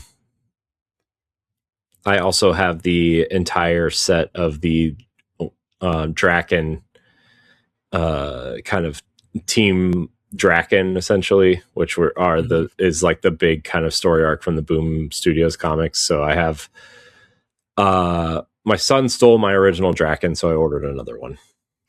It's on its way. But I have the Evo 3 Draken with like the cape and the Morphin Master heart seal on his shield. I have the Ranger Slayer, the pink Ranger Slayer. I have the Tyrannosaurus Sentry on its way, which is essentially a Red Ranger, but with like kind of knight armor and like a big staff with the Red Ranger swords on each side. So it looks really cool. Yeah, so now like I need Alpha and Zordon and like the bad guys. It's kind of it. I'm stopping after Mighty Morphin. I'm stopping after Zeo, just because there's like so many, dude. There are so many Power Rangers, and they only made like a third of them, and there's like 150 figures, and they only made like a third of the Rangers and the bad guys. You know, they didn't even complete the Turbo set. They didn't complete the Dino Fury set. There are like, I think I counted like 12 seasons where they didn't even make a single figure for that season. So like, there's a lot, man. But so I need the bad guys, and I need to finish my collection of Zords, and that's kind of it for that. Yeah, it in quotes, like, you know, like only another like $1,000 or so. It's fine. You know, not important. I'll sell body parts. Who cares? But the cool things I got, Ed. So I got my Figma Zelda figure. Yeah. That I pre-ordered in October of 2024. I like it a lot. These figures probably don't need to be that expensive, but whatever. They look huge. Huh? They looked huge. They're not. They're like 5 inches tall. I literally think she's like 5.5 inches tall. I think it was who? Well, she was sitting behind the amiibo, which makes them look tall, because the amiibo are not big, right? Not big. That's how it's just like, ooh, she's a big girl. Yeah. So, yeah, and then I got a monolith edition of Expedition 33 in the mail. So I got this, and it came with the art book and the journal and the steel book. But then the monolith also, it's smaller than I thought, but it's also a music box. So like it plays Alicia's song. I think, or maybe it's the Paintress's song. I'm not sure, but I just got an alert today that said your package is on its way, and I was like, oh, finally. Today was, this week was the week of everything I pre-ordered like a year ago or longer. I was like, it's on its way. Congratulations. Yeah, that's what I got. Oh wow, I love it. I love it though, man. Like, I love this game so much. Expedition 33, so good. And the box is pretty. Like the box is pretty. Ooh, like I want to display the box. It has Gustav on one side, and then it has Mael on the other, and then like the monolith is on a side. And then the top of the box just says Expedition 33 on it. 33. So, yeah. But it like wasn't sealed when I got it. I opened the box, like the cardboard box it was shipped in, and I went to pull the box out and the lid fell off. And I'm like, oh, it's not sealed. And then I pulled the styrofoam out, right? And it just has like a piece of tape on it. But yeah, it comes with like the journal, which is basically like an art book, right? Like it has a bunch of nice art and notes in it. And then it comes with the steelbook, which is different than the steelbook I already have with the mirror edition. So, this one has Gustav and Mael on it, and then the back has the monolith on it, where the other one has, I think the other one has Verso and Alicia on it, the mirror version. There's like 4 different, like every version that comes with a steelbook has a different steelbook, because there's one with Renoir on it too. So, and Alicia. So I would just want one with SK on it. Oh, there's not one with SK on it. But you know what I did order, Ed? The official SKA plush I ordered. Nice. So it'll be here on February 5th or something along those. Mon ami. Did you finish the game yet, Ed? I am going to be returning to it. I started playing a lot of Nintendo. That's a no. I went from that to Power Wash Simulator. I'm going to be going back to You're the worst. Finish the game. Look, I got a lot of stuff coming. The new Look, man, this is going to be a Breath of the Wild situation where you beat it like 4 years later when it finally comes to a console that you play games on. Is it? Hey. I'm going to work on the game, get through it. We'll talk about it. Because I reached out to Shane Kelly. Shout out to Shane. I was just like, so we're gonna have to do a special talk to walk because of the new Life is Strange. I gotta There's no such thing as talk to the walk anymore, Ed. That show's been dead for 6 years. It's called Video Game Book Club now, and actually it's called Gamescast and Spoilercast and Review Discussions now. Ed. But so get over it. But nope. Talk the Walk is dead. No, it would be a special edition of Talk the Walk. Nope. It's dead. So that me and Shane could talk about it. Be like, let's revisit Dead Exposure first before we get into, even though they already did one. Didn't they already do Double Exposure? They did. But I never got to talk about it. So. Oh, well, no one cares. No one liked that game. I would love to revisit Double Exposure. You can. And I would on your own time do the new one. Because I'm like, dude, we got like most of the Life is Strange stuff on Talk the Walk, so it'd be a good throwback. Here he goes.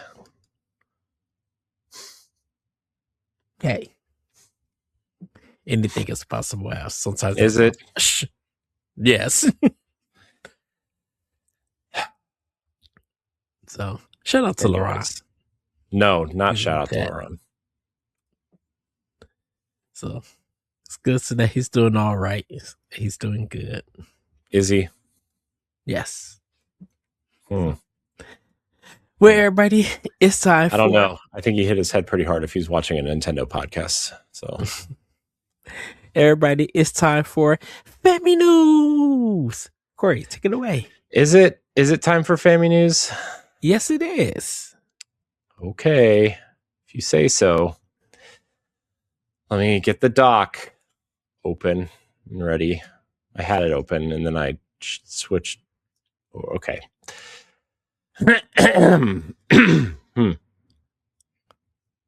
Family News. Here we go. We have a lot to talk about. We do. So there has been some major leadership changes over at Nintendo. But let's start with Nintendo's new president and chief operating officer, Devin Pritchard, who has made her first public appearance as Nintendo's president, Nintendo of America's president. She made her first appearance by sharing a pre-recorded message at the New York Game Awards that focused on creativity, inclusion, and supporting future game creators.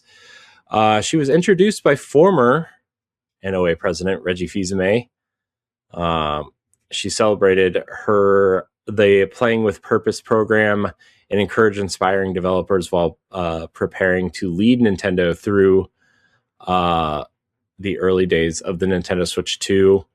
She seems very fun. She seems very like, I don't know. She doesn't quite give me Reggie vibes, right? But she has like a different energy about her. Like she is more personable and more fun, in a way.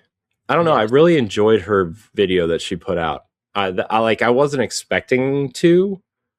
I mean, I don't really know what I was expecting because I've never heard her talk or speak or anything, right? But like, yes, you know, I really thought her demeanor and her attention to detail and her kind of personality all kind of were good. A good leadership direction for Nintendo, who has kind of like, look, Doug Bowser was a great president for Nintendo.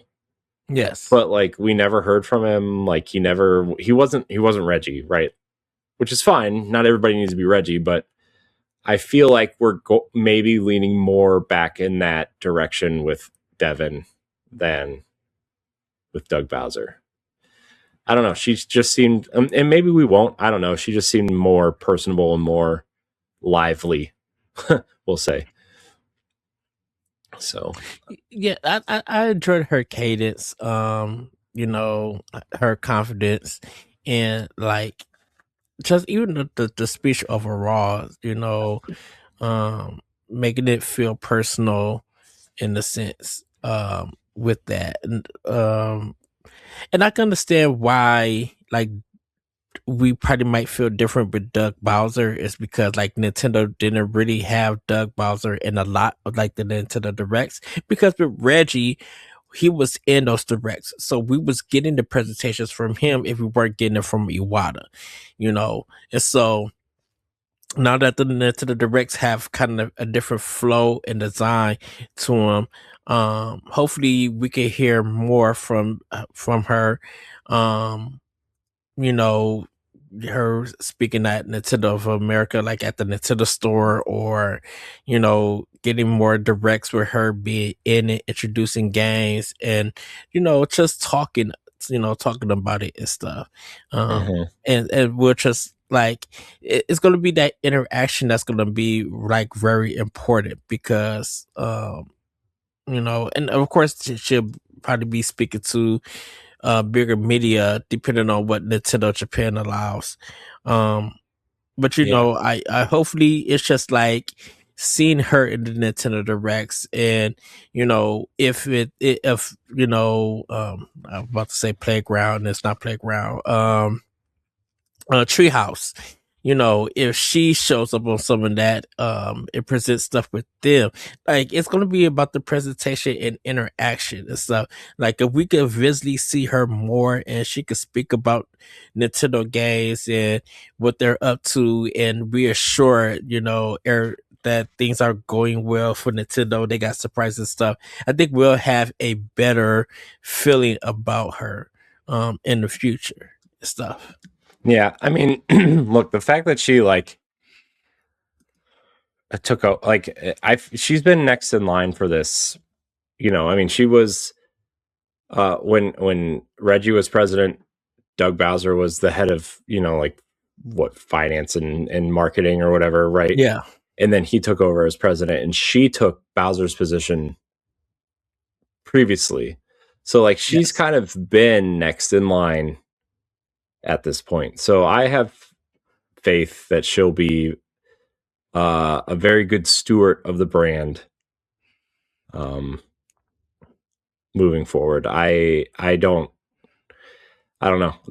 She has a good vibe to her, and I'm excited to see more of her when the time is right. Like I imagine the next Nintendo Direct, she will introduce herself directly to the fans, right? Because like, obviously, like, yeah, the Game Awards are you know, the New York Game Awards are a big deal, but like her first Nintendo Direct appearance will be her first kind of real interaction with the community, the Nintendo community. And so I'm excited to see what she introduces, how she introduces herself. I mean, maybe we'll even see her Sunday at the Mario Galaxy Direct, right? Like, they're doing the movie Direct on Sunday. We're recording this before that. Maybe we'll do a direct recap show for the movie. Maybe not. I'm not sure yet, but I mean, whatever the next kind of real Nintendo Direct is with games will be very telling of how she's going to be perceived moving forward. And I already know, like, the the internet is going to be stupid because she's a woman, but like, which we already talked about on Xbox Casuals a little bit. I'm not talking about it here, but like,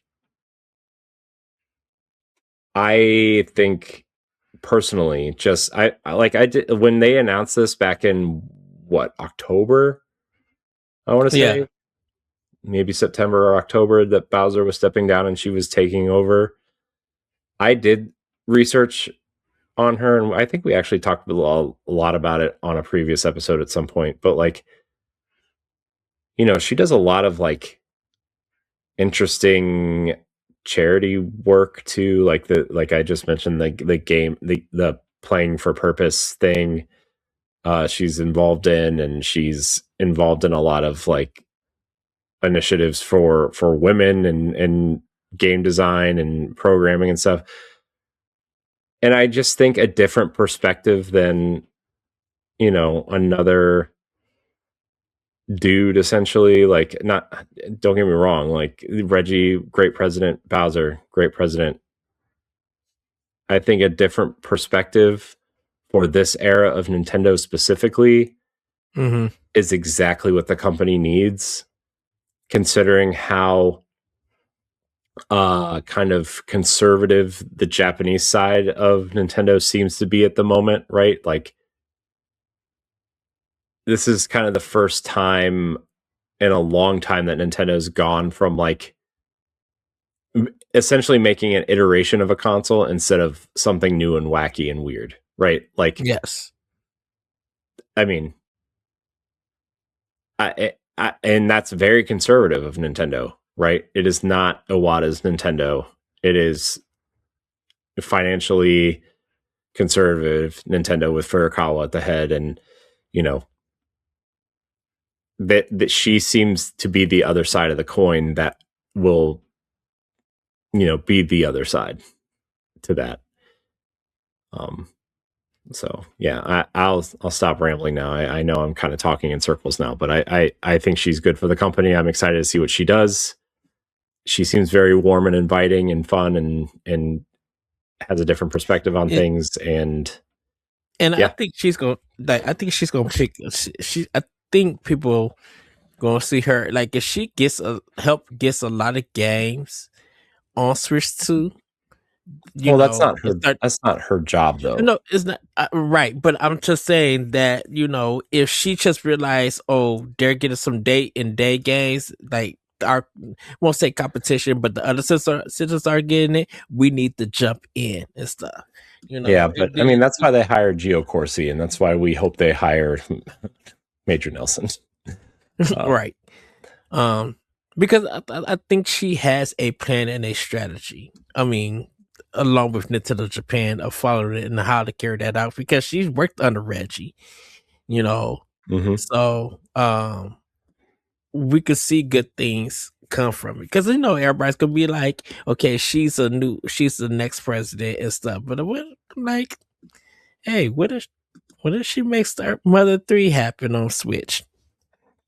Yeah, the three people who are excited for that will be thrilled. But I'm saying, but like, if she but my thing would be like, if she got stuff that happen, so people won't use the sexist kind of stuff. I think, yeah, I'm gonna leave it at there, because I just think she has. I believe that she's gonna continue the legacy, and I think her team and stuff is really gonna make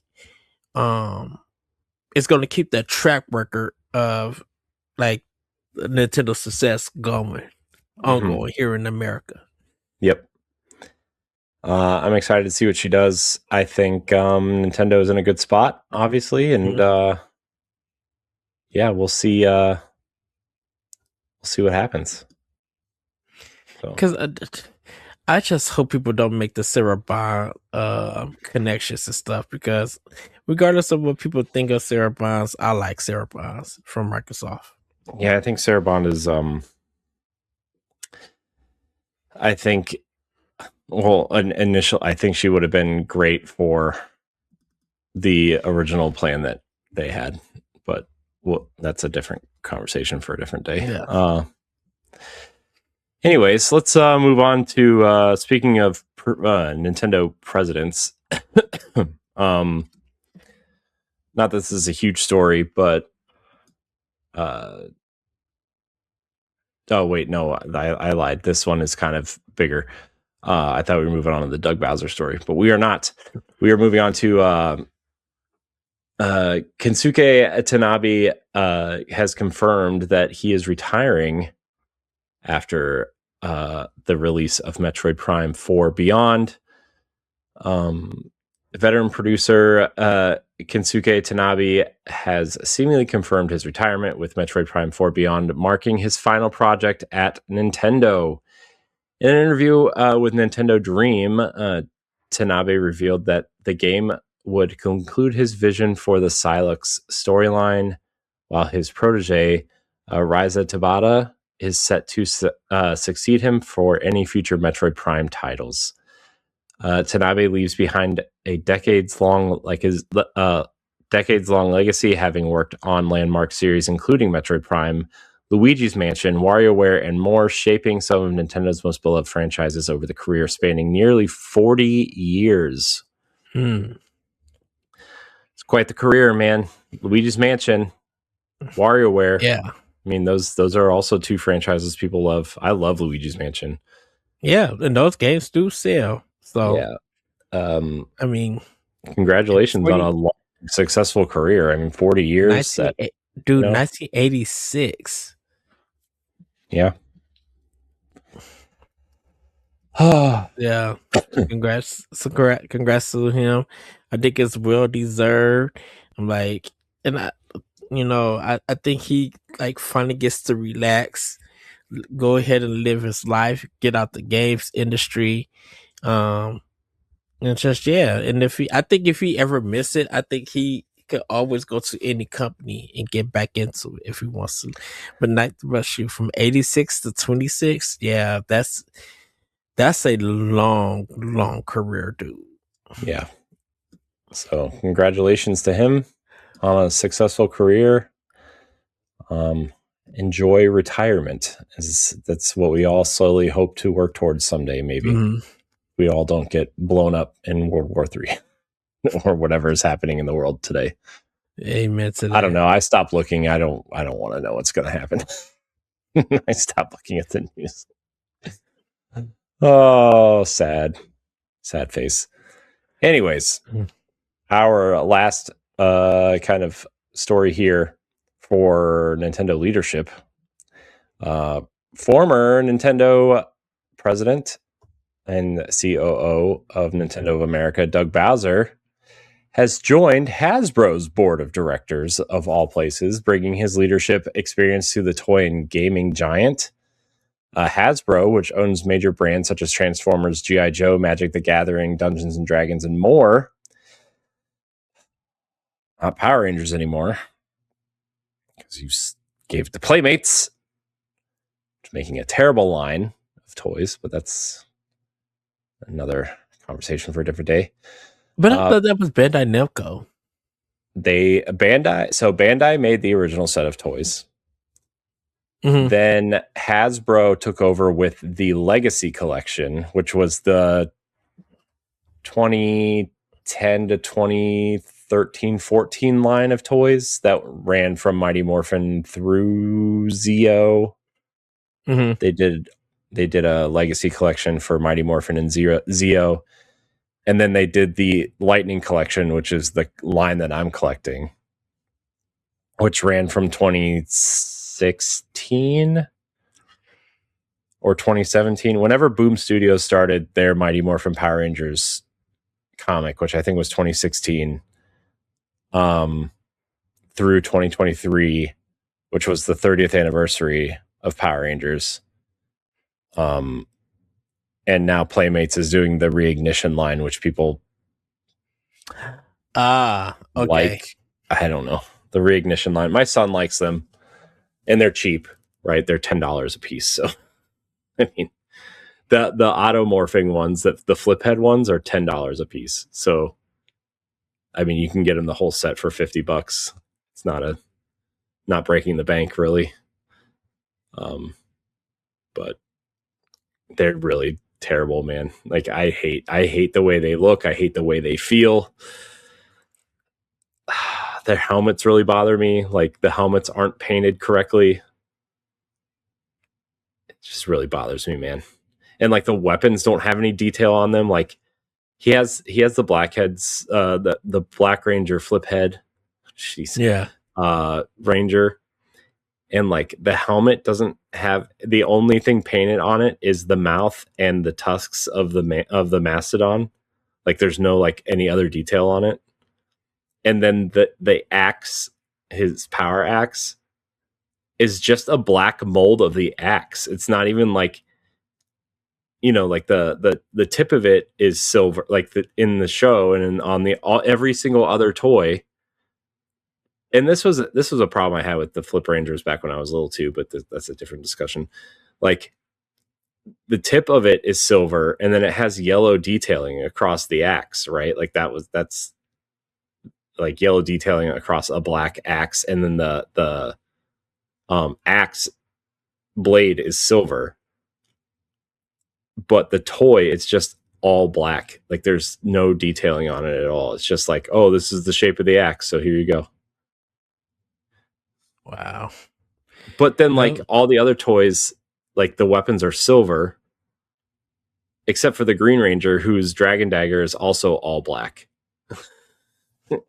It's like, I don't know what they're trying to do, man, but they just, like, I understand, like, Power Rangers isn't popular, and like, you want to make toys for people who are watching the Reignition AI generated cuts of the original show, right? But like, it, like, put a little bit more work into this. Like, at least get the helmets right. I was just shocked that Playmates got it. But yeah, Doug Buzzer at Hasbro. That's yeah. It's gonna be interesting to see what happens with them. Yeah. But I mean, when Reggie retired, right, he jumped on a couple boards, right? Like, he was on the GameStop board for a while. Boards. Yeah, he was on the GameStop board for a while. He was, you know, he did a couple other things. Then he wrote a book, and now he's just Reggie. Pretty much. But yeah, let's talk about Switch 2 real quick, Ed. Yes. Specifically the console and its sales. Nintendo Switch 2 remains the fastest selling console, with 4.4 million units sold in the US, which is roughly 35% ahead of the PlayStation 4's pacing at this point, which was the previous fastest selling console in the US, was the PS4 through 6 months, I guess, 7 months through through December, first 7 months. It has sold 4.4 million units in the US after 7 months, making it the fastest selling home console in US history. According to Circana's Matt Piscatella, he posted this stuff over on Blue Sky. You can look it up over there. Its install base is nearly double that of the original Switch over the same time period, and roughly 35% ahead of the PS4's launch pace, despite the slight slowdown of console sales over the Christmas season. But hey, 4.4 million in the US alone is not too shabby. It's not. Yeah, I'm interested to see when Nintendo releases their kind of quarterly numbers, what it's at, which should be soonish. Usually they release it soon, but they haven't released it yet, so I'm wondering. Yeah, it's pretty much the market change and the realm stuff, and like there's so much going on, so it's just like a lot of the video game companies don't know how the market is going to be for a bit.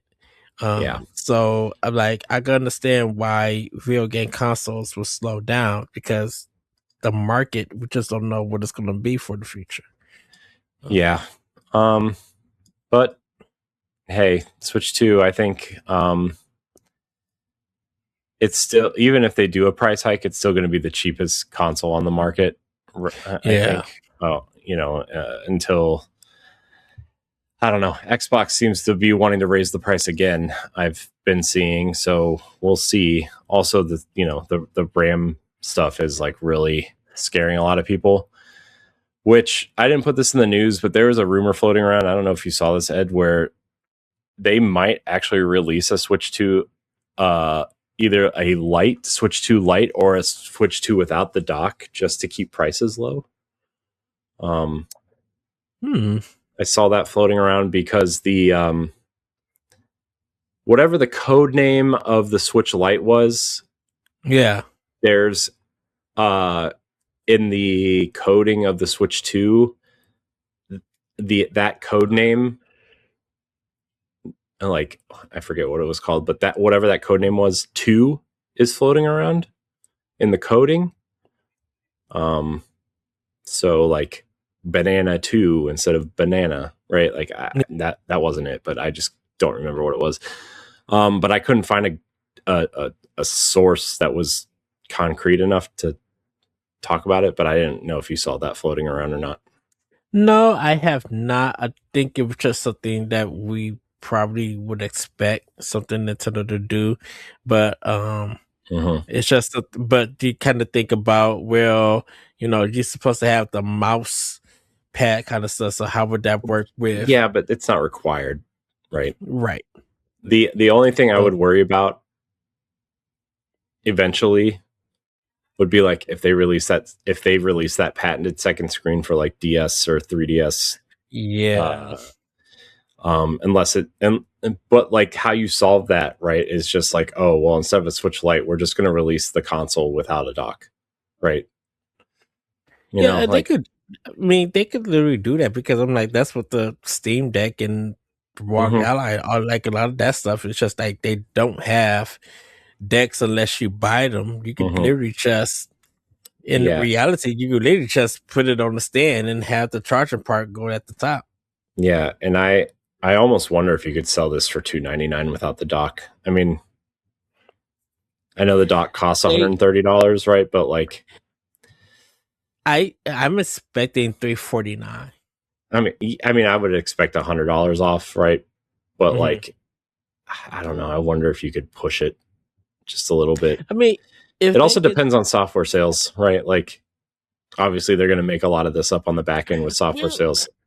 Well, and the thing about this, if they can match it at the price like Japan's Switch, like the Japan only Switch 2, like how that one is cheaper, is out of it, because I mean it still does everything, but it only plays Japanese games, so it's only region locked to Japanese. I think with them doing, not saying making it only, not saying that to make it region lock or anything, but like without having a dock price wise. I mean, if they could match it price wise to that, I think people would get it and be like, if you actually want to buy the dock, you could buy it separately from Nintendo on the website. I mean, it still would be $120, right? I mean, but I don't know. But yeah, I just we'll see. Switch 2 is still selling good though, so yeah. I just don't think people really care at the moment. Like, this might be a bigger problem down the road, but like initially, as people kind of. Is it with AMD? No, it's with NVIDIA. It's NVIDIA, yeah. So All right, Ed. Let's move on here. A couple games got major kind of trailers, essentially. So we got a release date and new features for Super Mario Brothers Wonder for Switch 2, the Switch 2 edition. So, this name is horrible, and the box art is even worse. Nintendo has revealed a new trailer for Super Mario Brothers Wonder, Nintendo Switch 2 edition, plus Meetup in Bella Bell Park. That's the full title of the game, by the way. Yeah. Confirming a March 26th release date. It's getting a physical edition, just like, the Zelda games did. The update introduces the Game Room Plaza with 6 multiplayer mini games for up to 12 players, Camp Central for Toad Brigade training challenges, and a quest to recover Bella Bell flowers stolen from the Koopalings. Rosalina joins as a playable character with co-op Luna to control. Luna can be controlled with a mouse, which is cool. Luna can collect coins and kill enemies without taking damage. One of the other cool things, too, is that you can put the assist mode on, which, obviously the big thing for my son is like he falls in the pits a lot and he gets frustrated when he dies. But the assist mode gives you like the propeller flowers. They lift you out of the hole and you can kind of continue from there. And the 3 new Wonder Amiibo have been announced, including Captain Toad with a talking flower. That one looks cool, man. Yes. A Poplin with Prince Florian, and then Elephant Mario in the Warp Pipe will launch alongside the game with even more ways to enjoy Mario's latest platformer. I don't know. I think the features they're adding are cool. I will upgrade. I'll definitely upgrade. I am too. I think he gets a new power up too with Mario. Yeah, there's something in there about power ups. I didn't get a full detail of it. Yeah, I think the 2 bigger things for me though are Rosalina. My daughter loves Rosalina. I like playing as Rosalina in Mario 3D World, and Mario Kart. But also, I think for my kids specifically, is the flower, the assist mode, is going to be huge for helping them get through. Yes. So, and the Amiibo, right? I think the Amiibo look cool. They're $24.99 a piece, so cheaper than the previous releases. I wonder if that's because Nintendo saw the complaints and they were like, "Oh, we should probably scale these back a little bit." Either way, I already pre-ordered along with the Galaxy ones. Also, more information on Mario Wonder's Talking Flower accessory, also launching in March. The real Talking Flower accessory will release on March 12th. The flower randomly speaks twice an hour, responds to button presses, and changes lines depending on the time of day, though it promises to stay silent at night. They made a big point to say that it will not talk at night. It was like, I couldn't, like, it wasn't a long time, but still, the amount of time they spent on ensuring that it would not talk at night was like, yeah, okay, I get it. It's not going to talk at night. Thanks. Very Nintendo-esque of them. Let's see here. While its charm is undeniable, the brief long press to quiet for a while warning suggests it might get a bit annoying, making it a quirky addition for fans of the game. I still kind of want one. I still want an Alarmo. I haven't gotten an Alarmo yet, but it's also only $34.99. And I'm assuming you could cut it on and cut it off. Oh, I'm sure you can probably take the batteries out. It won't talk at all. But I think it's just a cool little novelty item. Like I could put it back there on my shelf or something. So, yeah, I kind of want one. I don't know if you'll get one or not, but I will. Oh, excuse me. I'm sorry. It's 2:00 in the morning. I'm tired. I'm sorry. Nintendo also revealed a new set of 3 My Mario Fisher-Price playsets. So ahead of the Western launch of the My Mario toy line, Fisher-Price has revealed 3 new Little People sets, playsets for young kids. The lineup includes a 6-piece figure set with familiar characters like Mario, Luigi, Peach, Yoshi, and Bowser, plus 2 playsets: Mario's Adventure playset with interactive sounds and activities, and Bowser's Airship playset, designed for push along play. Listings are already appearing on Amazon and Target, with US availability expected in late January or early February. Yeah, Target about to be packed. Yeah, I mean, like, man, if my son was like a year younger, like, this would be so perfect for him. But I feel like that my kids are just old enough to be out of this. Mm-hmm. But they do look cool. Yeah, it's mostly for like preschool kids. So for little kids, like for like 1 to 3 and stuff. And Little People is popular, but I think this would make it even a little bit more popular, so it'll be good sales for them. And it was smart for Nintendo to team up with Fisher Price to do this. Yeah, so good for them. I think we're in for a really kind of exciting kind of time for newer Nintendo players to get in and try to figure things out. So, because Toys R Us would have been like having the exclusive Fisher Price Little People versions. Yeah. Yep. So let's move on to another game that is getting an update. I think this will make it infinitely better, Ed. Hold on, let me get back to the doc here. Donkey Kong Country Returns HD adds Dixie Kong and free Switch 2 enhancements.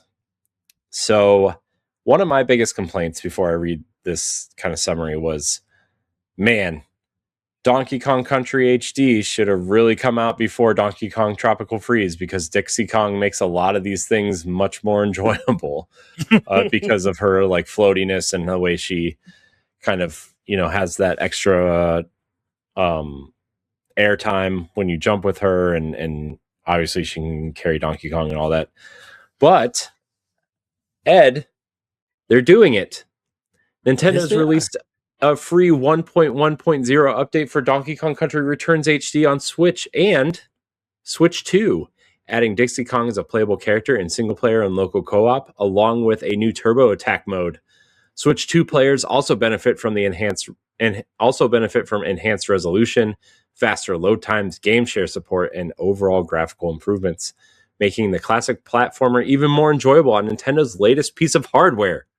Yes. Ed, I'm going to revisit Donkey Kong Country Returns HD at some point later this year. Maybe. It's on the list. I wasn't planning on playing Fire Emblem this long. But Ed, they're doing it. They're doing what needed them to do a year ago. Which stuff has probably been in the works, and the stuff it takes a lot of time because they got to build all of this from the ground up, and this is on like new hardware. So yeah, I mean, I wonder if they're like, obviously we're getting Mario Tennis and Yoshi and stuff like that, and Fire Emblem soon-ish, right? But like, I wonder if some of the games that they were planning on releasing are just taking longer than they expected, right?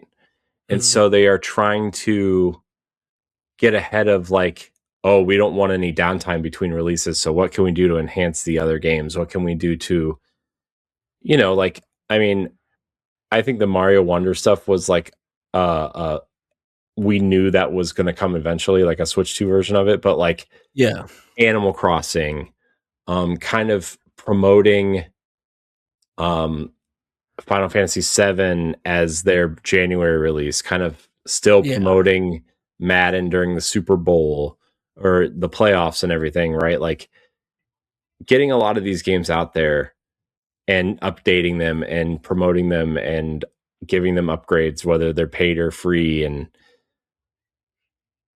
this is what this is what I was talking about at the top of the show, right? Of like, Nintendo understands what they need to do, and they always seem to understand what they need to do before it gets to the point where it's too late, right? Right. Because you want to get people moved over to the new console, which means more sales for Nintendo. Yeah, and so this is great. I'm excited. And like we'll talk about later, like Donkey Kong Bonanza's getting free update if you own the DLC. Some of these other games are getting updates, so we'll definitely get there. But man, the fact that they're adding Dixie Kong alone makes this game infinitely more exciting for me to go back and revisit. I just think her moveset is so much more dynamic and makes the game that much more enjoyable because of the movement specifically. So excited. Yes. Oh, all right, Ed. Can't be a video game podcast without a downer story. So let's do that real quick. I don't really have much to say about it other than, didn't see this coming. But Ubisoft has canceled 6 games amid its major restructure and shifts its focus to generative AI and open world titles. Ubisoft has announced that its major organizational restructure, closing several studios, including Halifax, Abu Dhabi, Red Links, and Massive, and canceling 6 games. So some of these studios were closed. Some of them are going through restructure. I want to make that clear. Massive did not close. Red Links did not close. They are experiencing layoffs, though. And canceling 6 games, including, shockingly, the Prince of Persia Sands of Time remake and 3 new IP. The company will now focus on open world and live service games supported by player-facing generative AI, while 7 other projects receive extra development time, including the long-rumored Assassin's Creed Black Flag remake. And I was talking with Joey Ferris today, friend of show and hilarious Nintendo YouTuber. Go check out Ferris Wheel Pro on YouTube. He's hilarious. Love Joey. We need to get him on the show sooner than later. I love Joey, man. He's so funny. He's so great. But apparently one of the games being quote unquote remade is Rayman Legends. So it's like, why? It already looks beautiful. It already got a definitive edition. Like, it's done. You know what you need to do, Ed, is, I don't know, put Origins out on modern platforms, or maybe Origins and Legends in a bundle pack with maybe a new set of levels or something. Yes. Like maybe 20 or 25 new levels. Plus the Rayman amiibo that was shown but never reused or released. Yeah. So do that. So anyways. I think I also the division definitive edition is also one of these projects. Oh wow. Which I don't know I don't know if it's the first game, the second game, both of them in one bundle. Are they just getting Xbox Series and PS5 ports because they never got them? Right? Yeah. Like, I don't know. I've been thinking a lot about the Division though recently. I really like the first one a lot. I'm assuming Beyond Good and Evil is canceled. Nope. It survived. Confirmed to survive. So, because I'm assuming some of the other games is just ones that's just never been announced. I'm assuming. That, I mean, I really don't know, but I know Beyond Good and Evil survived, so Oh, we'll never see that game. I don't even care about that game. I don't even care, dude. Like I really think the first one is like extremely overrated, but I just don't I couldn't care less about this one. So this second one / prequel because it's a prequel. Yes. And, gosh, so I hate when prequels are called 2. It bothers me so much, Ed. Like, why are you calling this sequel, or why are you calling this prequel the second game? Why? Just why? You know, like, why are you doing this? Because it's been a 2000 thing that happens so many times. The sequel will be like the prequel to the series and be like, this is the most dumbest thing. Why are you guys doing this? I hate it. And then you get the third game that's supposed to be that's the sequel, and then the third game don't be all that good. I hate it so much. And the stuff they put in the second game, which is the prequel, is enhancements that you don't get in the first game, but you'll get them in the third game. Or so like, it's just like the one that bothers me the most, which I know people are just going to roll their eyes at me or whatever, but like the one that truly bothers me the most is Red Dead Redemption 2. Mm-hmm. Because not only is it a prequel to Red Dead Redemption, but it's also the third game in the series. Yeah, exactly. I think a lot of people just forget that Red Dead Revolver doesn't like exists. And it's not the prequel to that game. I know. It's just like, what are you doing, guys? Come on. Like, it's just, and like, I mean, from a marketing perspective, I understand what they're doing, but it still bothers me. So, Rockstar, you messed up your own game. Whatever, man. Series. I mean, I don't know if 40 million units says they messed up, but it just bothers me. Oh man, Ed. All right, let's Ubisoft, man, get it together. What are you doing? You know, like, I want to support Ubisoft, man. I do. I really like their games. I like their IP. I'm excited for this Black Flag remake whenever that decides to happen, but like, what are you doing?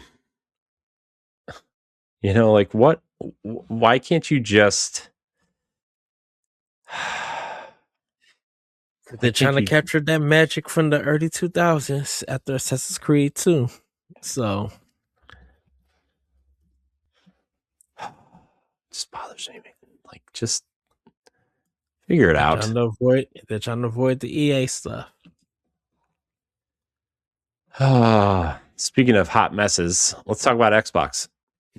Their developer direct happened. So we're not going to talk about the whole thing, but we are going to talk about Fable a little bit because it is under consideration for Switch 2. Which, looking at it running on an Xbox Series console, I don't know how it's going to run on Switch 2 because it was definitely running sub 30 on a Series X. But that's this old build. You know, whatever this build was is at least a year away from the final product. Yeah. Still needs polished. They've been working on it for a while. It's Playground. I trust them. But Switch 2, man. Oh, I guess this thing has to run on a Series S. I do kind of forget that console exists. It does have to run on Series S, so I guess Switch 2 isn't out of the question at all. Playground Games' upcoming Fable reboot, launching this autumn on PC, Xbox Series X and S, and yes, PlayStation 5, is reportedly being considered for Switch 2 release also, according to Windows Central's Jez Corden. While nothing is confirmed, the potential port signals Microsoft's growing interest in bringing its major titles to multiple consoles following past releases like Pentiment and Grounded on Nintendo systems. I would love to see Fable on Switch 2. I think it would scratch that Zelda itch that people are wanting, Mhm. right? But like, I don't know, man. The This kick and is the chicken stuff was just overdone so much dude, in Chicken that Chaser, trailer. man. That's such a classic. It's such a classic Fable thing. It was It's funny. it's funny, but it was just so overdone and overused, and Because you get experience points for it. I You just don't want couldn't. the chicken suit armor? I'm not saying I don't want it, but I'm just like it was just overused so much Oh, come in the on. It direct was in fun. the showcase. It was fun. So Are you excited um for Fable, Ed? no, Why?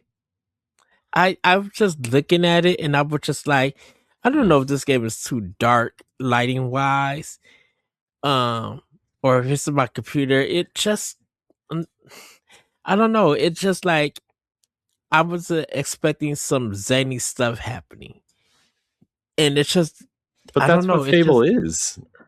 I know, but it It's just weird. didn't. It just didn't look zany enough for me. It just didn't. It felt like it didn't bring anything new and stuff. And I will say this because and this is not a knock against playground games and stuff. I think I was looking more forward to Forza Horizon 6 than I Mhm. am looking to this Fable reboot or to Fable. Yeah. You know, Well, this is, I like mean, I was. Forza is Oh, what go they're ahead. good at, right? I mean, Right. in Japan, oh I, my gosh, dude, not to cut you off, sorry, but mhm. like, man, Forza 6 in Japan looks incredible. Drop dead gorgeous, and that's why I'm just like I'm looking at I look at this and then I look at Fable and I'm just Yeah. like nothing. I think it looked so dull and nothing popped, and it's just like when Xbox does color, they do color very well. When they make stuff look bland and bleak, I'm like, oh, it's just not so. It's not good. It Now, if feels they like it's almost like the Gears of War effect, right? Where like remember like that the first two games were very dark and brown and Mhm. very various shades of brown and Earth tones, just like yeah. Um and then when Gears 3 came out, it was like very colorful and bright because it took place, I don't know, outside with vegetation and trees and mhm. grass and water. um yeah, that's kind of very Xbox at this point, I feel like. Um like at least their first party stuff. And I think that Fable, I think once people get into Fable, they will see that it's very colorful and very bright and fun. My thing is, and this is a very light thing for me, but it looked very Witcher-esque, Yeah. like in terms of aesthetic, at least. And again, it's high fantasy. Like everything looks like The Witcher and Lord of the Rings and Game of Thrones. It all blends together, right? Like in my mind, at least, it all just looks the same, but one's bloodier than the other and one's funnier than the other. Like, I mean, that's like the only difference in my in my head. Can can I? Okay, so I'm probably gonna get gruffed about this, but I think Beast of Reincarnation looks better than Fable, like 500%. Like I don't know. I mean, I would pick it up so I could play it and judge for myself. Mm-hmm. But I'm like, Beast of See, Reincarnation looks so much better, and Fable just looks. I don't know. Fable just looked dull and bland to me. I felt the same. I felt the complete other way. I felt like Fable looked fun Mm. and like Fable like I remembered it and like but like modern. But I feel like 1,000 games have come out that look just like Beast of Reincarnation. Beast of Reincarnation. Yeah, like it looks like Rise of the Ronin, looks like Wu-Chang Fallen Feathers, looks like whatever that one that just Wolong Fallen Dynasty, looks like Sekiro, looks like, you know, all these kind of like Asian mystical sword fighting games that we've gotten, right? And like, to me, I'm like, oh, well, she has a big bear wolf thing, I guess. But, you know, what's different about this? You know, like to me, it's the exact opposite. But they sure enough was saying Pokemon a lot. I was just like, well, it is Game Freak. I mean, they can't say that, so. And it's their game, so. But I don't know. I mean, if Fable comes to Switch 2, great. If not, I have an Xbox and a PlayStation, so. And so, because South of Midnight, I'm excited for it to come to Switch too, because I have it on Xbox and I can't wait to get it on Switch, because that is a different art style. Yeah, so that game is definitely, it's not an open world game, and it's not artistically as intensive as Fable's going to be, right? Like, it's just right. It's just not. But I like the style of South of Midnight and how everything is used in that. It just looked like looking at Fable, I'm like, so I'm in a town that almost looks like the woods. I'm like,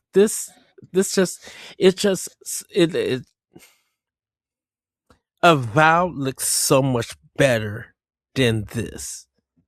And if they did something in the way of Avowed with color and stuff, I would be so satisfied. It just looks super dull and plain. You know, and I'm just like, this, I'm like, come on, Playground, y'all could have did more to this. And so, and then I'm just like, I'm like, what is the story? I mean, what happened to it? It looks different than what all the trailers beforehand came. And those trailers were like super funny, super interesting. Then seeing the game, just like, this doesn't match the feel of these trailers. You know, you could only kick the chicken so many times and stuff. No, like, at least one more time, Ed. You got to kick it all the time. Like, I want to see you kick the chicken at somebody. I just want to see you kick the chicken like into somebody's window, and then they come out and you fight them, or like it's funny. You be able to do some stuff. I mean, they just kept kicking the chicken. I'm just like, okay, it's funny. Oh. To me, that's funny. I'm like excited to do that. Chicken chaser, you chase chickens. I mean, it's already, I already know that it's gonna be like cheap and stuff. I know, it's just, it makes me laugh. I think Fable's gonna be fun, and I mean, look, I think the game we were just talking about, the other one, Reincarnation. Yeah, I think that's going to be fun too, right? So, oh, silly, silly. Double Fine's game looks fun. I think Double Fine's Kiln is going to come to Switch too. I can see that coming. Yeah, that game needs to be on as many platforms as possible, in my opinion. I'm worried about Double Fine a lot, actually. Yeah, but I need Double Fine to put Psychonauts 1 and 2 on Switch too. Yeah, I know. I need Psychonauts HD, honestly. Like, that would be perfect if they would do that. Microsoft really just dropped. I mean, this direct was good, but I'm like, y'all dropped the ball by not bringing some of the stuff to Switch 2. Yeah, I don't know if they dropped the ball necessarily. I do think that they definitely could have announced more things for Switch, which I'm actually quite surprised they did not. Because I'm just like, there's money that's right there. And I understand that you'll get your money from Steam and from PlayStation 5. But I'm just like, Microsoft, y'all, I'm like, there's money to be made on Switch. Mm-hmm. You know. Yeah, I'm like, I can't believe they haven't put more things on Switch yet. Right.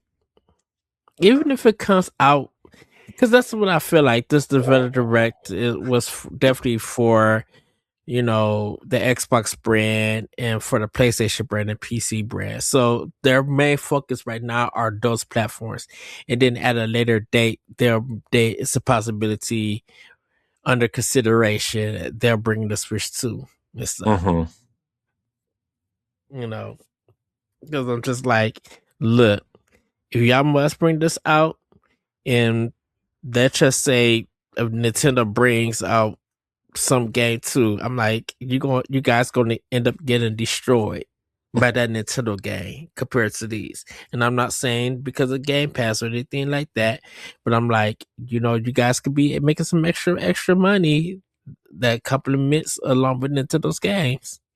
I just say. Yeah. Well, Ed, we'll see. Fable coming this fall to other platforms, so we'll make sure to talk about it at some point in the future, maybe. Another game that is reportedly getting remade, Ed. Let me tell you, it's shocking. Another Resident Evil game.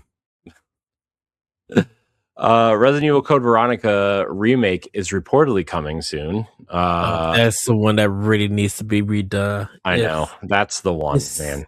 Oh, it's so terrible on Dreamcast.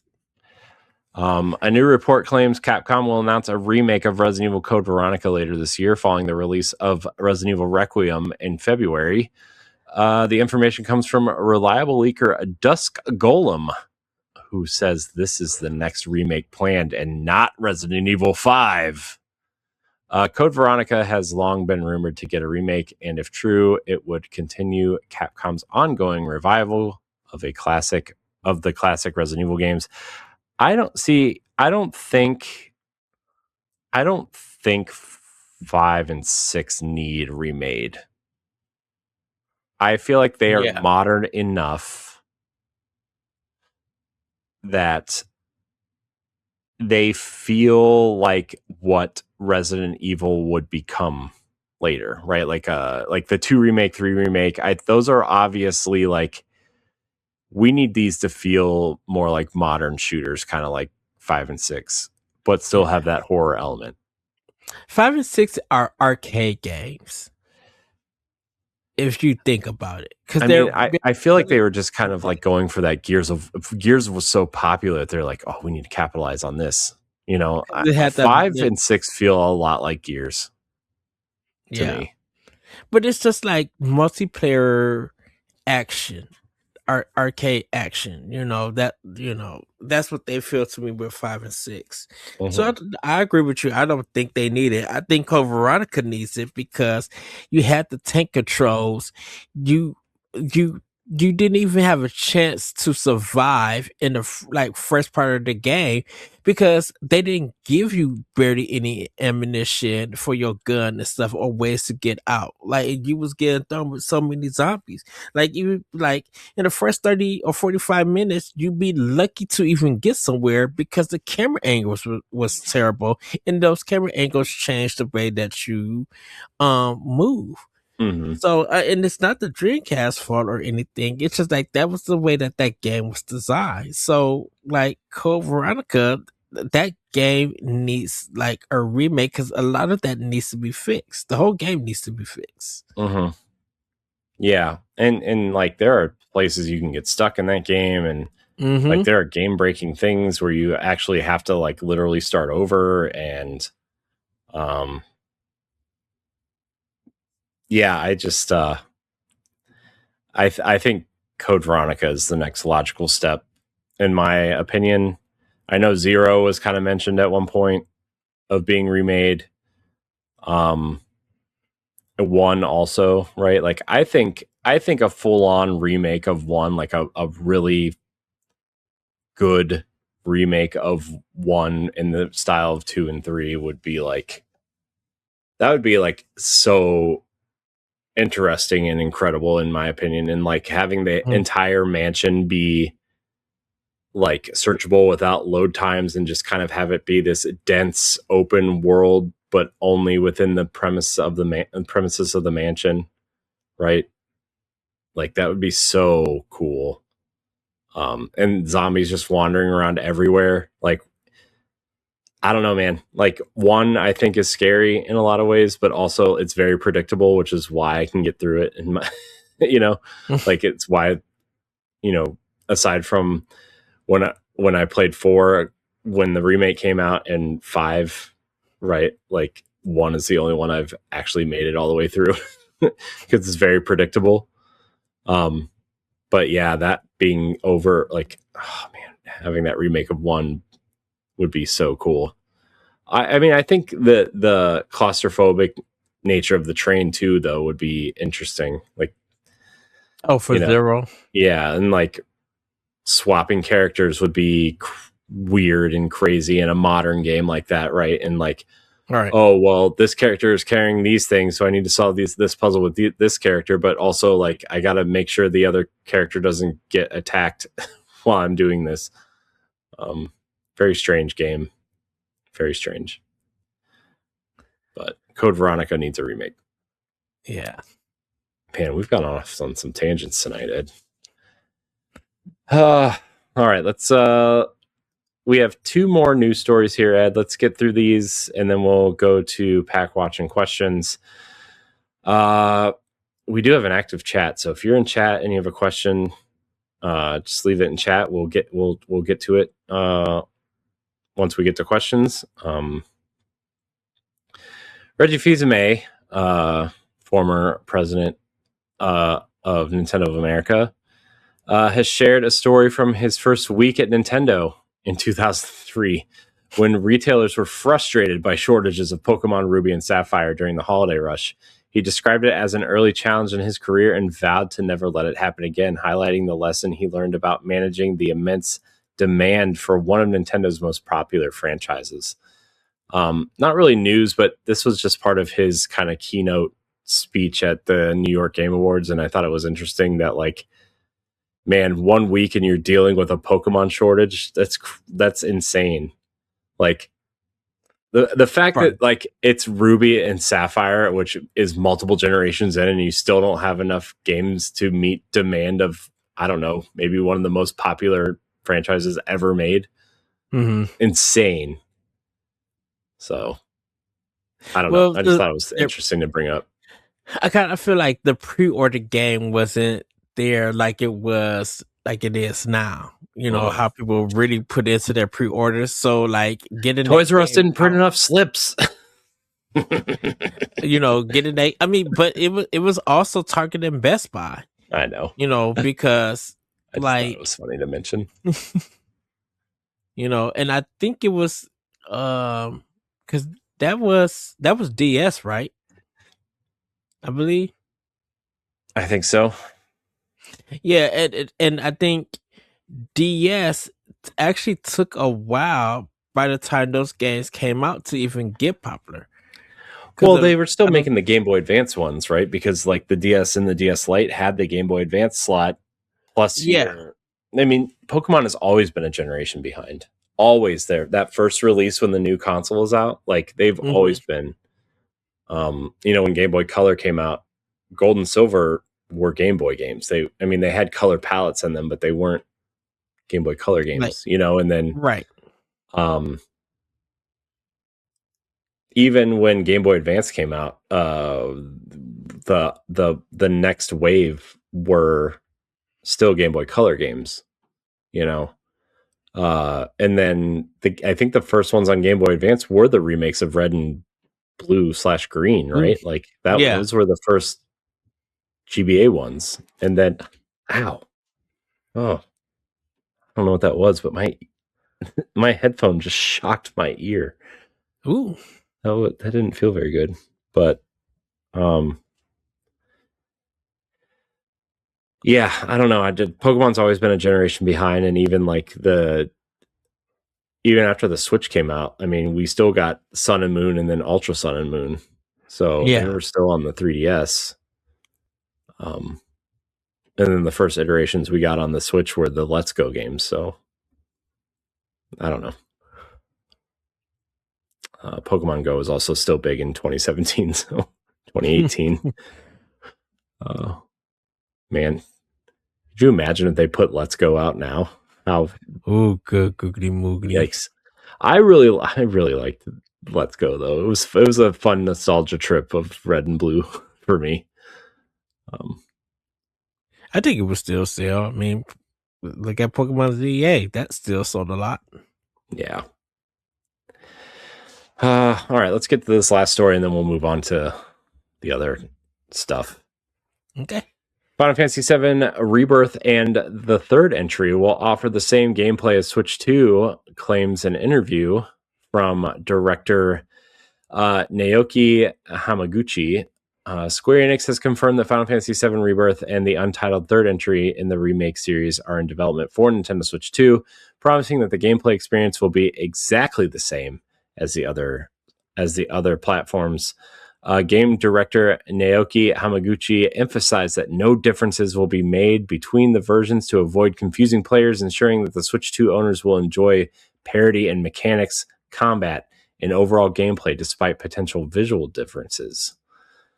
Obviously, the visual differences come from the system's power, and probably frame rate will be dipping a little bit, I'm sure.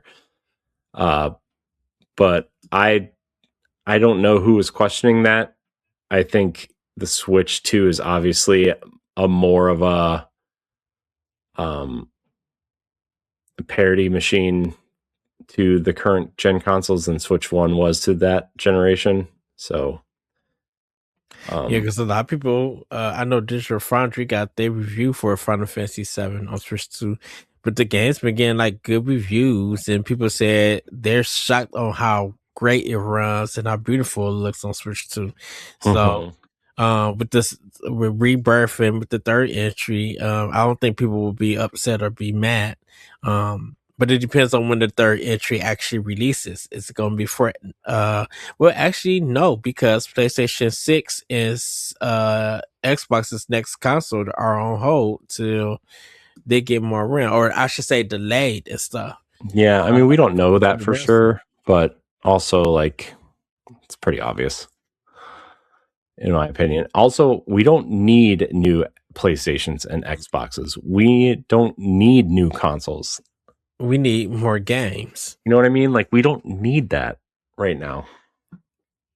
I don't even think we need more games. I just think, like, people just need to be happy with what they have, you know? Like, that's my opinion, is, like, people just need to be happy with what they have, and people need to, like, just play the games. I feel like we are at a place where, like, it doesn't matter now. Like, it just doesn't matter.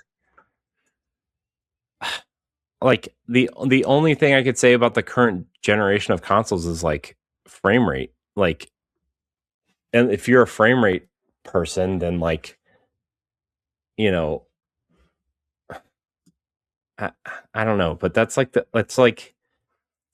I don't know, man. No one has made the 60 frame rate case to still be the standard. I mean, it's used to sell games, or used to sell boxes, but I'm just like, no, we're still jumping around with frame rate. So if we could get a box that is consistently 60 frames across the board, no matter what game you play on, where you don't have to choose visual or performance and stuff, it should still all be just at 60 and be and set there. You know, you guys got power, but it still feels like you guys are not utilizing that power. So even if we get another console, you're still not going to use that power. There should be no way that I'm doing 30 frames per second on a PS6 or whatever Xbox is. There should be no game, not even indies, should say 30 frames per second. Everything should be straight at 60. If I'm paying $1,000 plus some dollars, or not using that as just a general, that should be the standard for it. I can understand for a Switch if they want to do 30 or 45, but if the Switch 3 is powerful to do 60 for every game, then it should be at 60 for every game. I mean, I just think, like, games take so long at this point, and a lot of the audience doesn't even care. I mean, look at what PlayStation was like talking about in their financials, were like, maybe not their most recent one, but maybe like 6 months ago, they were talking about how like 35 to 40% of PSN's active users are still on PlayStation 4, right? So like, why are you going to rush out when over a third of your users are still on the previous generation of consoles? You know what I mean? Like, you have a pro console. We're at the point where, and I actually think Microsoft was on to something when they were calling their going like, we are not going to do generations anymore. We're going to make power iterations on our consoles, right? Mm-hmm. And it's what we were kind of talking about, man, a couple years ago. I don't remember if it was like on Arsenal X or on this show or Boss Rush or something, but like, consoles need to be more like cell phones now, where like every couple years, here's the newest version of the console, right? Here's the refinement. Yeah, and like, okay, yeah, this is the 2018 model, or maybe you have like, I don't, even if you go something as basic and as lame as like attaching a year to it or something, like, here's the Xbox 2026, right? And like, the games coming out, these games support, or these games are supported by Xbox, 2021 through 2026, right? And if you purchase, if you have a model number 2020 or before, is not supported, right? Like, that's how phones work, like, obviously phones are like, everything is updated faster and whatever, but like, I think you can generally do that with consoles. I mean, PCs do that now, right? With scalability and operating systems and those types of things, right? Where like certain games just won't work, like if you don't have Windows 11, like Steam just doesn't work now, apparently. Or like there's a lot of security issues if you don't have Windows 11 now on PC. And so like, I really don't know, and I think this is where we're at with Nintendo now, right? Is like, I think this is the route Nintendo is going. They use the Switch name. They clearly called it a Switch 2. It's backwards compatible with Switch 1 games. Certain Switch 2 games have Switch 1 versions, right? I think that's where we're going. I think that's what Microsoft was clearly trying to do with smart delivery. They just, I mean, that's what Valve is doing. That's what ROG Ally is. So like the PC handhelds. That's what I mean. All they're doing. That's what Microsoft has clearly been trying to do this entire generation, and even parts of last generation, of like, okay, here's the Xbox Series, or here's the Xbox One X versus the Xbox One S versus the Xbox One. Like, here are the changes per version, right? Oh, here's Gears 5. Oh, it has an Xbox Series X version. Oh, well, here are the enhancements you can have if you play on the Xbox Series X versus the Xbox One X versus the base Xbox One. And they did that with Halo Infinite. Like, it's clearly where consoles should be. I feel like we are so stuck in a, everybody wants to see progress and innovation and everything, but like, the next step for progress and innovation is iteration. But it comes down to cost. But that's what I'm saying though too, right? Is like, you level out the playing field.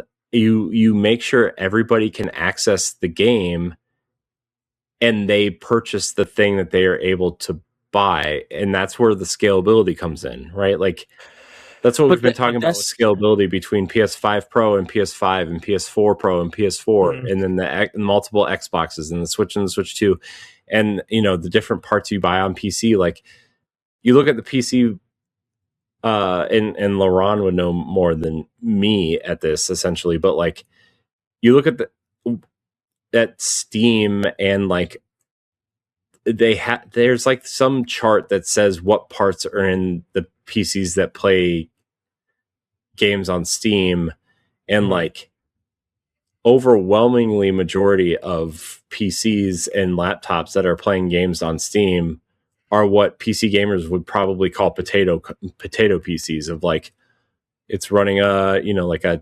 1080 or whatever, right? Like a low end graphics card, an old graphics card, and the game they just don't care, which is like, oh well, those are the PS4 equivalents, right? Of like, oh, I just don't care to upgrade because this console plays God of War, it plays Fortnite, it plays but now Minecraft. like all of that is changing. Like, but it's not. But it is, in a sense, because of the RAM issues. Now a lot of PC players, is like all of that stuff is changing. And I'm saying in the fact that, if you got a good graphics card right now and everything, with the way that the RAM issue is going on, you might not be able to even do a reiteration. You might have to literally keep that graphics card for the next 15 years or 10 years or whatever, depending on how AI and all of these farm stuff or however that go. But if they're still making games that work on your graphics card that's still looking nice and stuff, they continue to bring out those games. But I think we're saying the same thing. I think we're just confused about how each other are saying it. Because like that's what I'm talking about, is like the scalability aspect. Okay, yeah, RAM is expensive, so somebody who has the money is going to go build a PC and buy the RAM and suck it up, right? But like somebody who might not have the money to do that is going to be stuck on this, older RAM, less RAM, whatever. But the game will still run. It'll still look fine. It might not run at 240 frames a second, but it'll run at 45 frames a second at 1080p, and that's fine for most people. And that's why I feel like with Series X, S, and PlayStation 5, it's just like there was no, like you said, there's no rush of getting new hardware out. Just give us the games, because this is my thing, and I don't know why I think this, but when people say, well, games cost too much to make, well, you've been showing us through 500,000 CGI trailers, so I know more trailers than I know about the game. Do you have a $200 budget for the trailers to the CGI stuff, and the rest of the game is $100 million to make? Because like, if Fire Emblem 3 Houses is made under a $40 million budget, I'll see what that $40 million budget does. I mean, Pokemon ZA was a $13 million budget, which is hilarious. And then you see how much they made off of that.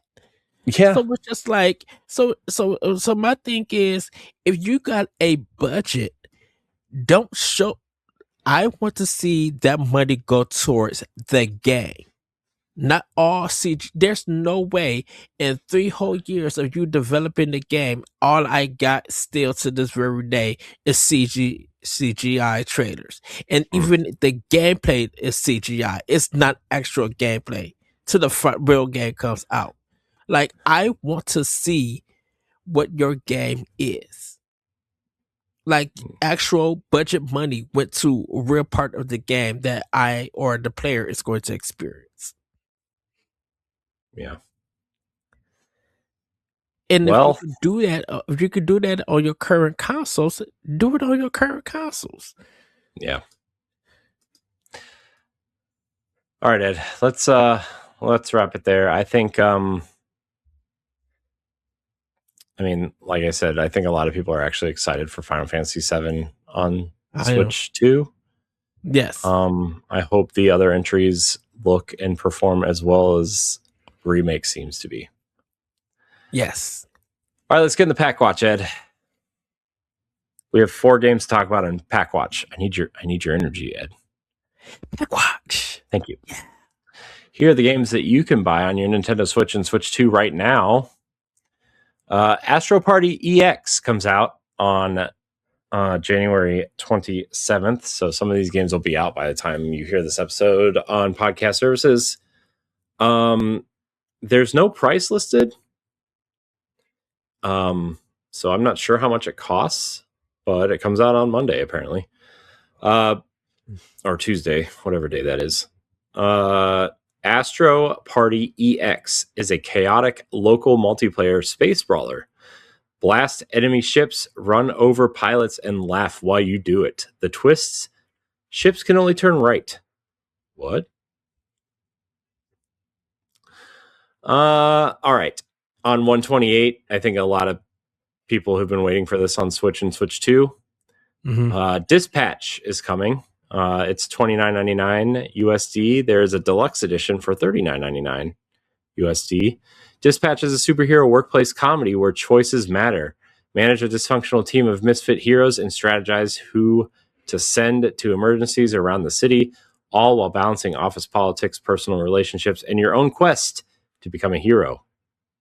And all episodes will be available at launch. Grid Legends is coming out on 129 for $39.99 USD. Grid Legends delivers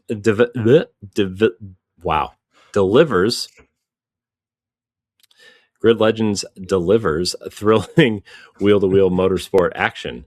Create dream races, hop into live races, experience a dramatic virtual production story, and embrace the sensation of spectacular racing. And then finally on 130, a game we talked about, I think, a year ago at this point, Nickelodeon Splat Pack for $14.99 USD. Relive the 90s in this collection of classic Nickelodeon games. Guts, Rocko's Modern Life, and Real Monsters are back. So, are they from the Super Nintendo days? I think some of them are NES games. I think Rocko's Modern Life is an NES game.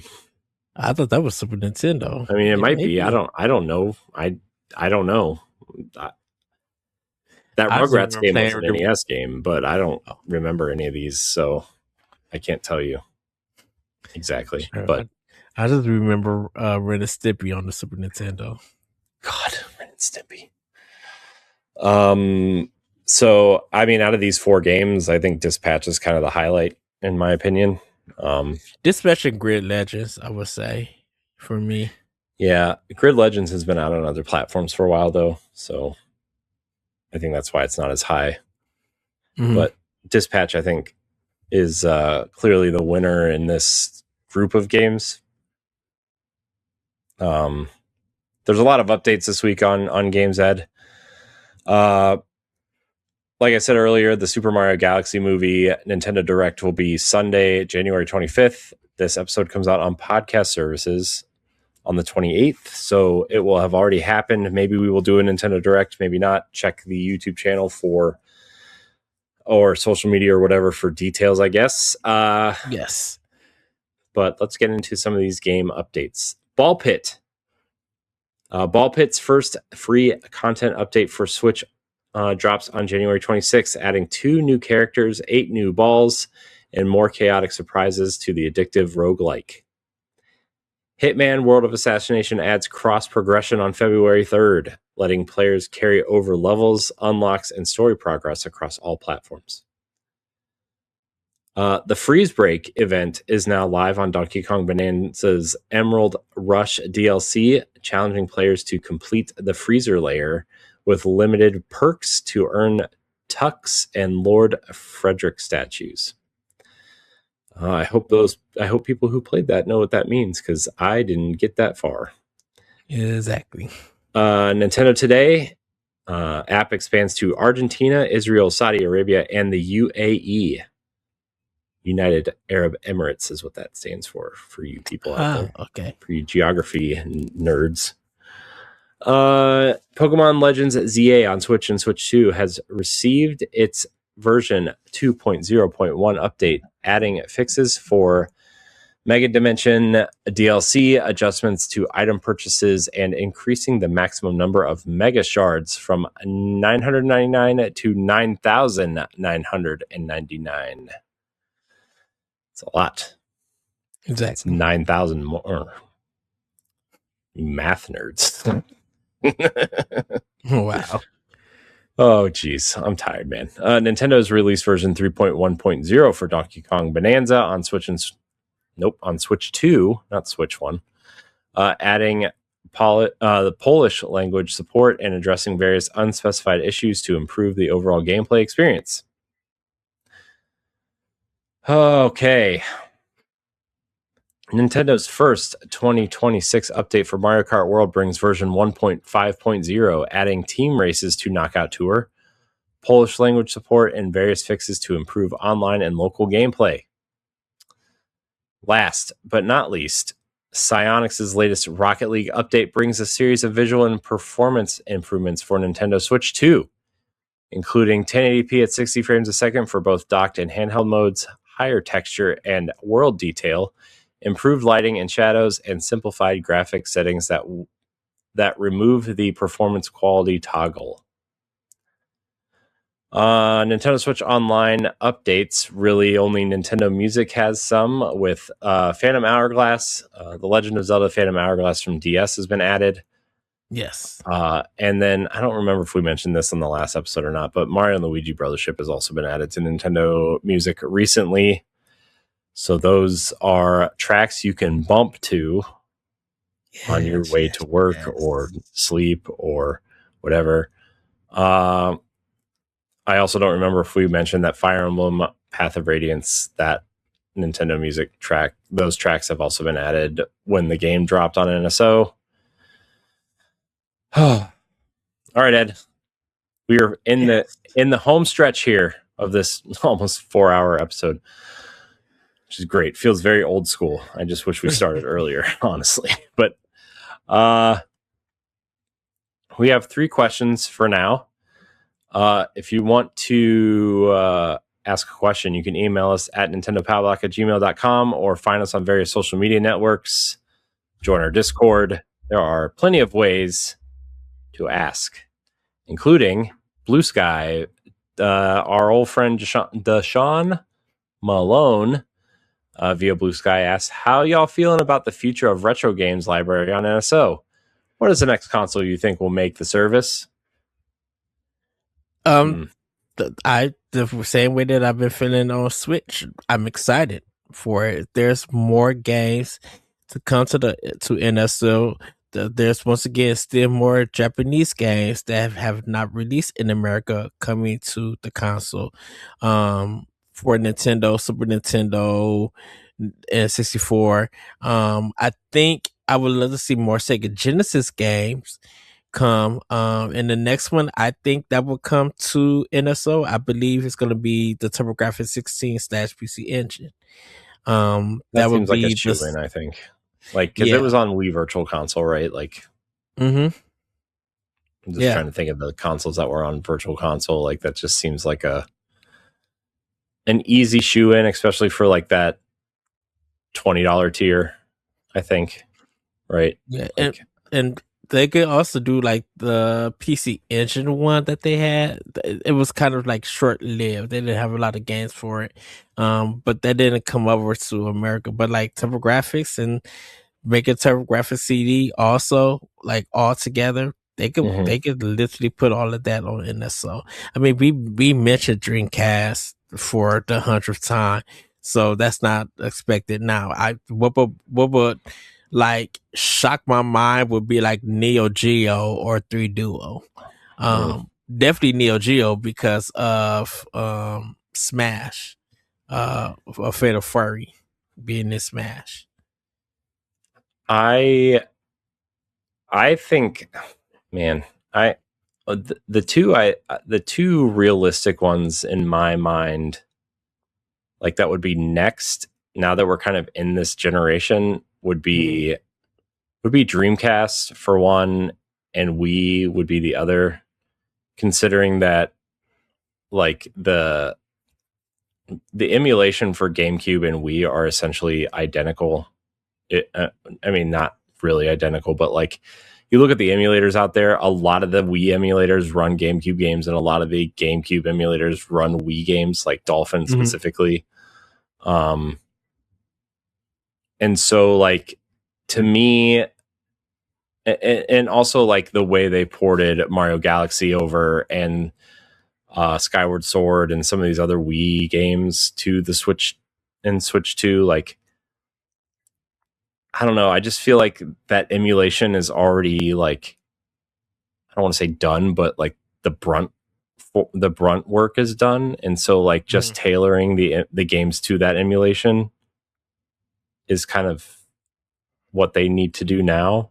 And then Dreamcast is just like, I mean, that thing's been emulated to death across the board. And also like a lot of those games are already available in HD on other consoles. Like, you know, Crazy Taxi, say what you want about the music, right? But I mean, Crazy Taxi has been available on Xbox forever.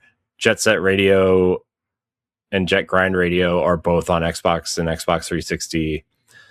Sonic Adventure, you know, Sonic Adventure and Sonic Adventure 2 are on Xbox Live Arcade, like through 360 backwards compatibility. I mean, no Blue Stinger yet, but fingers crossed. You know, no Ill Bleed yet on People hate when I mention Blue Stinger.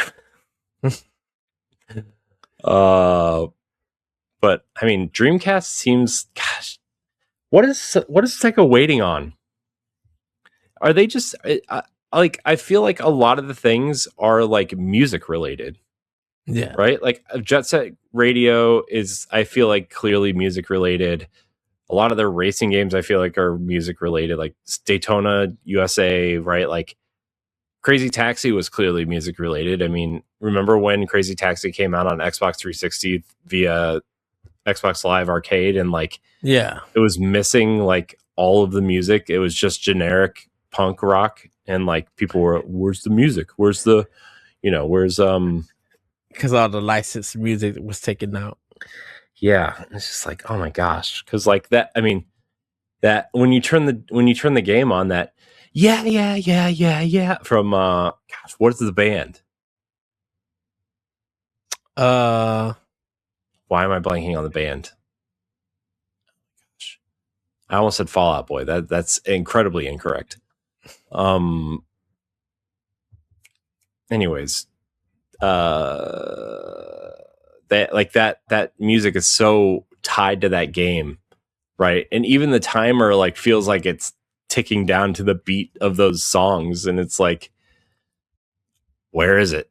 You know, and so yeah, I don't know, man. You know, and then like the RPGs too. Is it All I Want by the Offspring? The Offspring, thank you. Oh my gosh, idiot. All right. Anyways, then you got all the great RPGs like Skies of Arcadia, right? Like, where's Skies of Arcadia? Yeah, that could easily be put on the GameCube NSO because of the extra content, but like, it's a Dreamcast game. You know, Shenmue 1 and 2, yeah, there are ports of those games, but like Dreamcast games, you know, Power Stone, right? I mean, I think that's in the Capcom Fighting Collection too, but like, you know, there are several things Sega, if Sega's not going to release a collection themselves, like at least let Nintendo do it. You know what I mean? Like, give me those nasty Dreamcast controllers, make them wireless so we're not tying the freaking cord underneath it, which was the most annoying thing.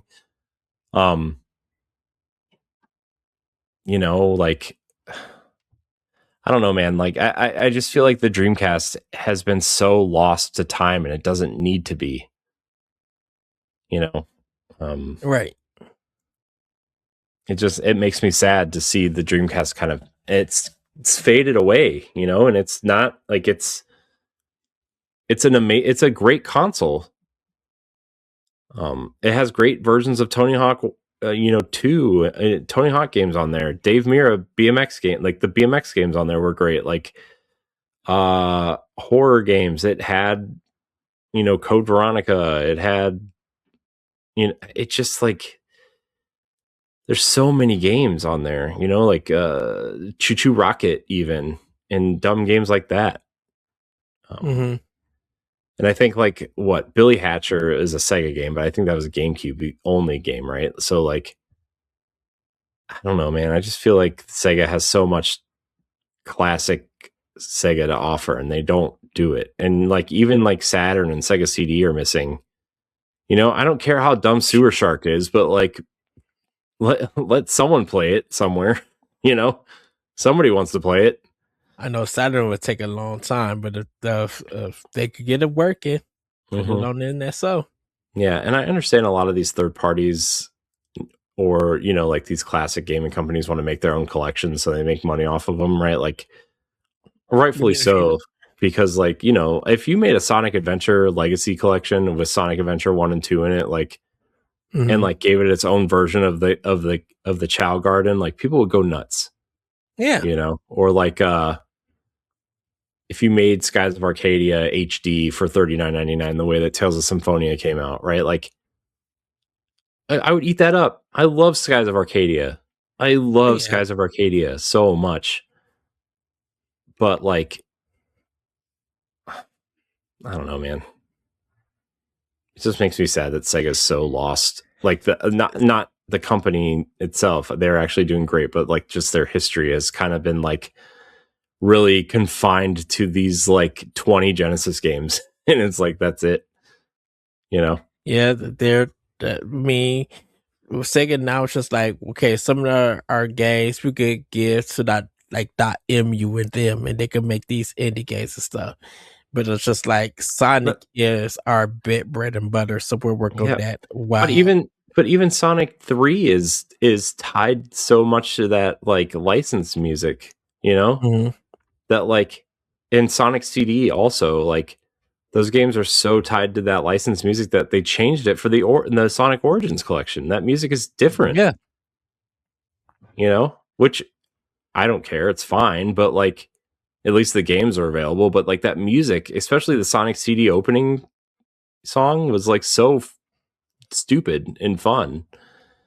And now it's just kind of like generic Sonic music, you know? Yeah. Which again is fine. I don't care that much, but like it just sucks that it's so like the music is like a lot of it is like the music is holding the stuff up. It sucks. But anyways, I would like to see Wii and Dreamcast on it. So or you know, if they're really gonna put out that second screen, man, the DS, man, dude, if they put the DS on there, it's over. People would go nuts for DS. Imagine Brain Age on two 8-inch screens instead of two 3.5-inch screens. You know what I mean? Dude, Brain Age, man, what a lightning in a bottle those games were. $20. Dang. All right. Ashley K via email writes in, "Hey guys, I've been listening for a few episodes now and I can't get enough. I got a Switch 2 for Christmas and have already upgraded Animal Crossing, Zelda, and Pokemon ZA. My question is what games do you hope get proper Switch 2 upgrades? Loving the show, 5 stars all around." Well, Ashley, welcome to the show. Thanks for listening. Thank you. Yes. If you got this far. I mean, I feel like there are obvious ones, right? Like Xenoblade, all the Xenoblade games are obvious ones. I feel like, I mean, the Mario games have already gotten it. Most of the Zelda games have already gotten like their free updates. I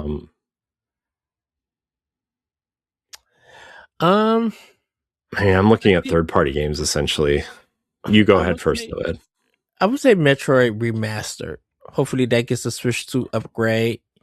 It will. It'll come in a Switch 2 remastered trilogy with 2 and 3 in it. But like, just give it some more oomph in the frame rate in a sense.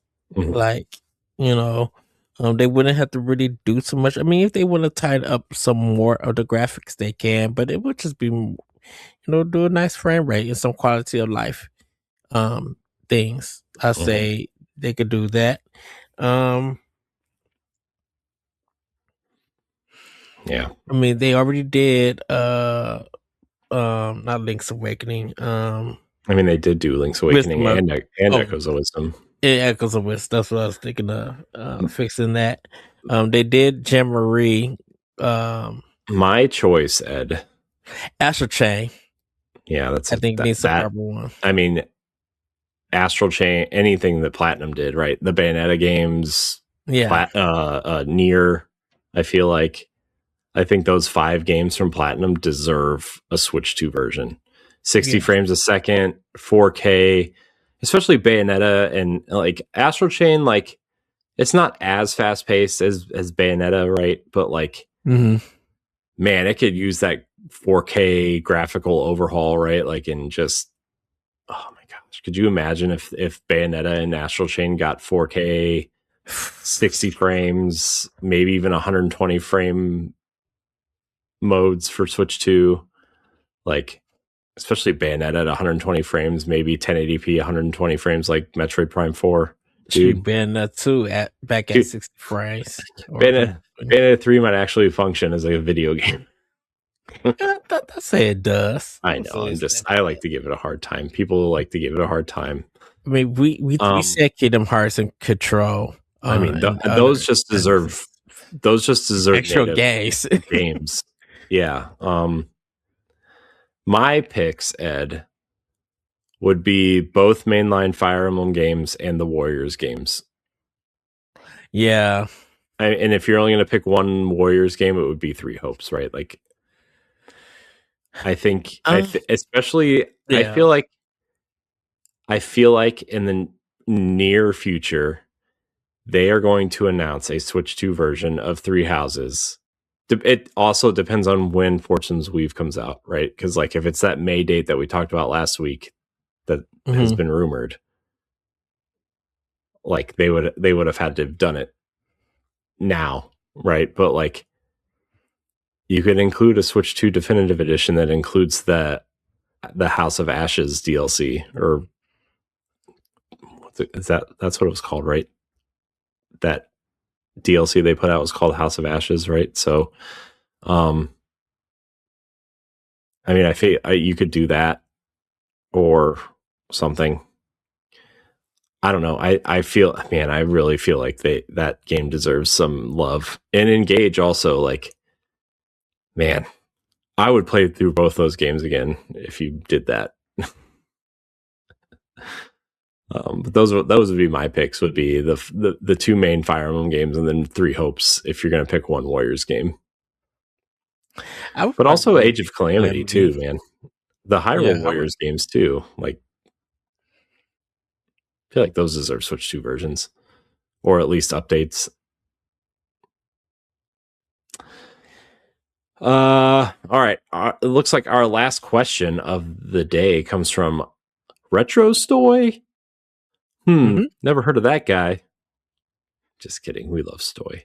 He's on Gamescast with Pat now, so you should check that out. What do you think? You should also check out his retro video game podcast. It's pretty interesting. He talks about his pickups and retro games and stuff like that. What do you think we'll get for the Zelda content this year for the 40th anniversary? A remake or a new game? Man, I think we'll get I think we'll get an announcement for the next Zelda game. Like we'll see it. We'll definitely see more of a trailer. As a game wise, I think depending on what, because I think all the Zelda, most of the adventure Zelda games, I believe all of them are on NSO. I think every Zelda game is on there except for the DS and 3DS games. Because it's Majora's Mask NSO? Mm-hmm. Okay. The games we're missing are the GameCube ones. So like Four Swords, the Four Swords GameCube game, the Master Quest for Ocarina, and Twilight Princess. So the games we're missing. Okay. So I imagine. Go ahead. Sorry. Oh, so this is going to go in with the first question. I think Skyward Sword HD that came on Switch is going to get a free upgrade. Yeah, I could see that. and they're going to fix some things in that game. Oh, please do. Like, I don't know, holding down the trigger to use the camera. No, you should hold down the trigger to not use the camera. You know what I mean? Like, I feel like, oh my god. Sorry. Keep going. No, so I think that's going to be something that they'll do, upgrade it, and then they'll probably be like, okay, here go the Switch Super Righteous of Twilight Princess and Wind Waker. Because I think they want to get the whole Zelda games on there, besides the CDI games. Yeah, I bet. Yeah, I mean that I bet that the. So let me back up a minute. We are due for a remake or a remaster. If you look at the cadence of the Zelda games, right? Like, we are due for a remake or a remaster. We got the 3D Zelda in 2023. 2024, we got Echoes of Wisdom, which was the 2D game, a 2D game. Last year, we got Hyrule Warriors Age of Imprisonment. We are due for the HD remaster / remake of something. I really hope NSO is not all we get for that in the movie. My hope, Ed, my absolute hope. Not only is it the 40th anniversary of Zelda, it is the 20th anniversary of Twilight Princess. Can we please get Twilight Princess HD with new amiibo on the Switch and Switch 2? I don't even care if it's a Switch 1 release, right? Like Mario Galaxy, right? Just let's put it on a platform that I can unplug 2 generations ago. Like, Twilight Princess HD and Wind Waker are literally the only reasons my Wii U is plugged in now. The only reasons. And if my son maybe trips over Yoshi's Woolly World, man, we're on the final boss of Yoshi's Crafted World, and he just refuses to play it anymore. I'm like, we're right here. And I know he's going to want to play Mysterious Book, right? So, like, yeah, I got to get him to finish this game with me, but I think we're going to maybe play video games tomorrow. He's been asking me to play video games this week because he's had snow days, and like, he was off school today because of parent-teacher conferences, because they can't teach and talk to parents at the same time and in the same day, apparently. I don't know what's up with that. I mean, it's freaking like $600 a month to send him there, and they can't, like, it's ridiculous, dude. I cannot wait till preschool's over. It is so expensive for nothing. Anyways, my hope is that they will do a 4K version of Twilight Princess. It doesn't have to be a remake. It doesn't have to be anything special. I just want a widescreen HD, maybe 4K version that runs at 60 frames a second, hopefully, of Twilight Princess. I will buy it a 4th time, Nintendo. I will buy it a 4th time. Just give it to me. It's time for a remake or a remaster. Anniversaries line up, right? You can also flop it out on NSO if you want to. I don't care. But, like, just give it to me, Ed. Give it to me. You know what they could do? They could put out the HD version of Twilight Princess this year, and then put out 4 Swords and the Master Quest on NSO. And then, like, you know, maybe next year they can throw the GameCube version of Twilight Princess on NSO just to appease people who don't want to pay for it a 4th time, like me. Well,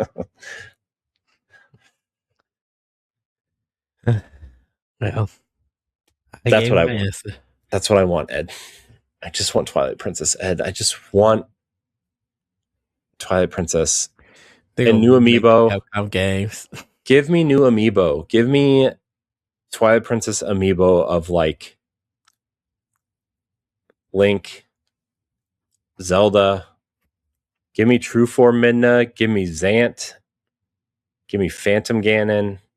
Give me Ganon and Ganondorf. Give me the weird pig version of Ganon, right? Like the Twilight pig version of Ganon, where you're like, literally the tutorial at the beginning of the game is how you fight Ganon. You know, like give me all that. I don't care. They're gonna remake Oracles and Seasons. Oh God, look, please don't.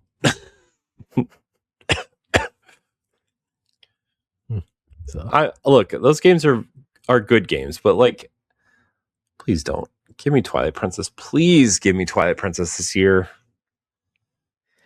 we'll I'm begging Nintendo. Okay. I don't care what I have to do for it. We'll see in the future. But that's it, Ed. That's all of our questions. That's all we got. All right, he did. Thank you for watching and or listening to this episode of Nintendo Pow Block. If you joined us live, follow or subscribe to the channel you're watching if you haven't done so already. If you're watching later on YouTube, be sure to subscribe to the channel, like the video, and share your thoughts in the comments, whether it's on today's topic or a new idea we could discuss in a future episode. If you're listening on Spotify or Apple Podcasts, consider leaving us a 5-star review, 5-star rating, and a nice review, as it helps us with discoverability and reach. You can support Boss Rush on Patreon at patreon.com/BossRushNetwork at a tier that's right for you. You can even follow for free and gain access to all of our base shows on one feed. Thank you again for watching and or listening, and we'll see you next time. Bye, everybody. Woohoo! Goodbye. If you want to see how you can become a Patreon producer, head on over to patreon.com/BossRushNetwork. The Patreon producers for this month are Adriel Munger, Austin Campbell, Celeste Roberts, Sana Dirrig, Francisco Santillan, and Christian S. Thanks for your continued support of the Boss Rush Network.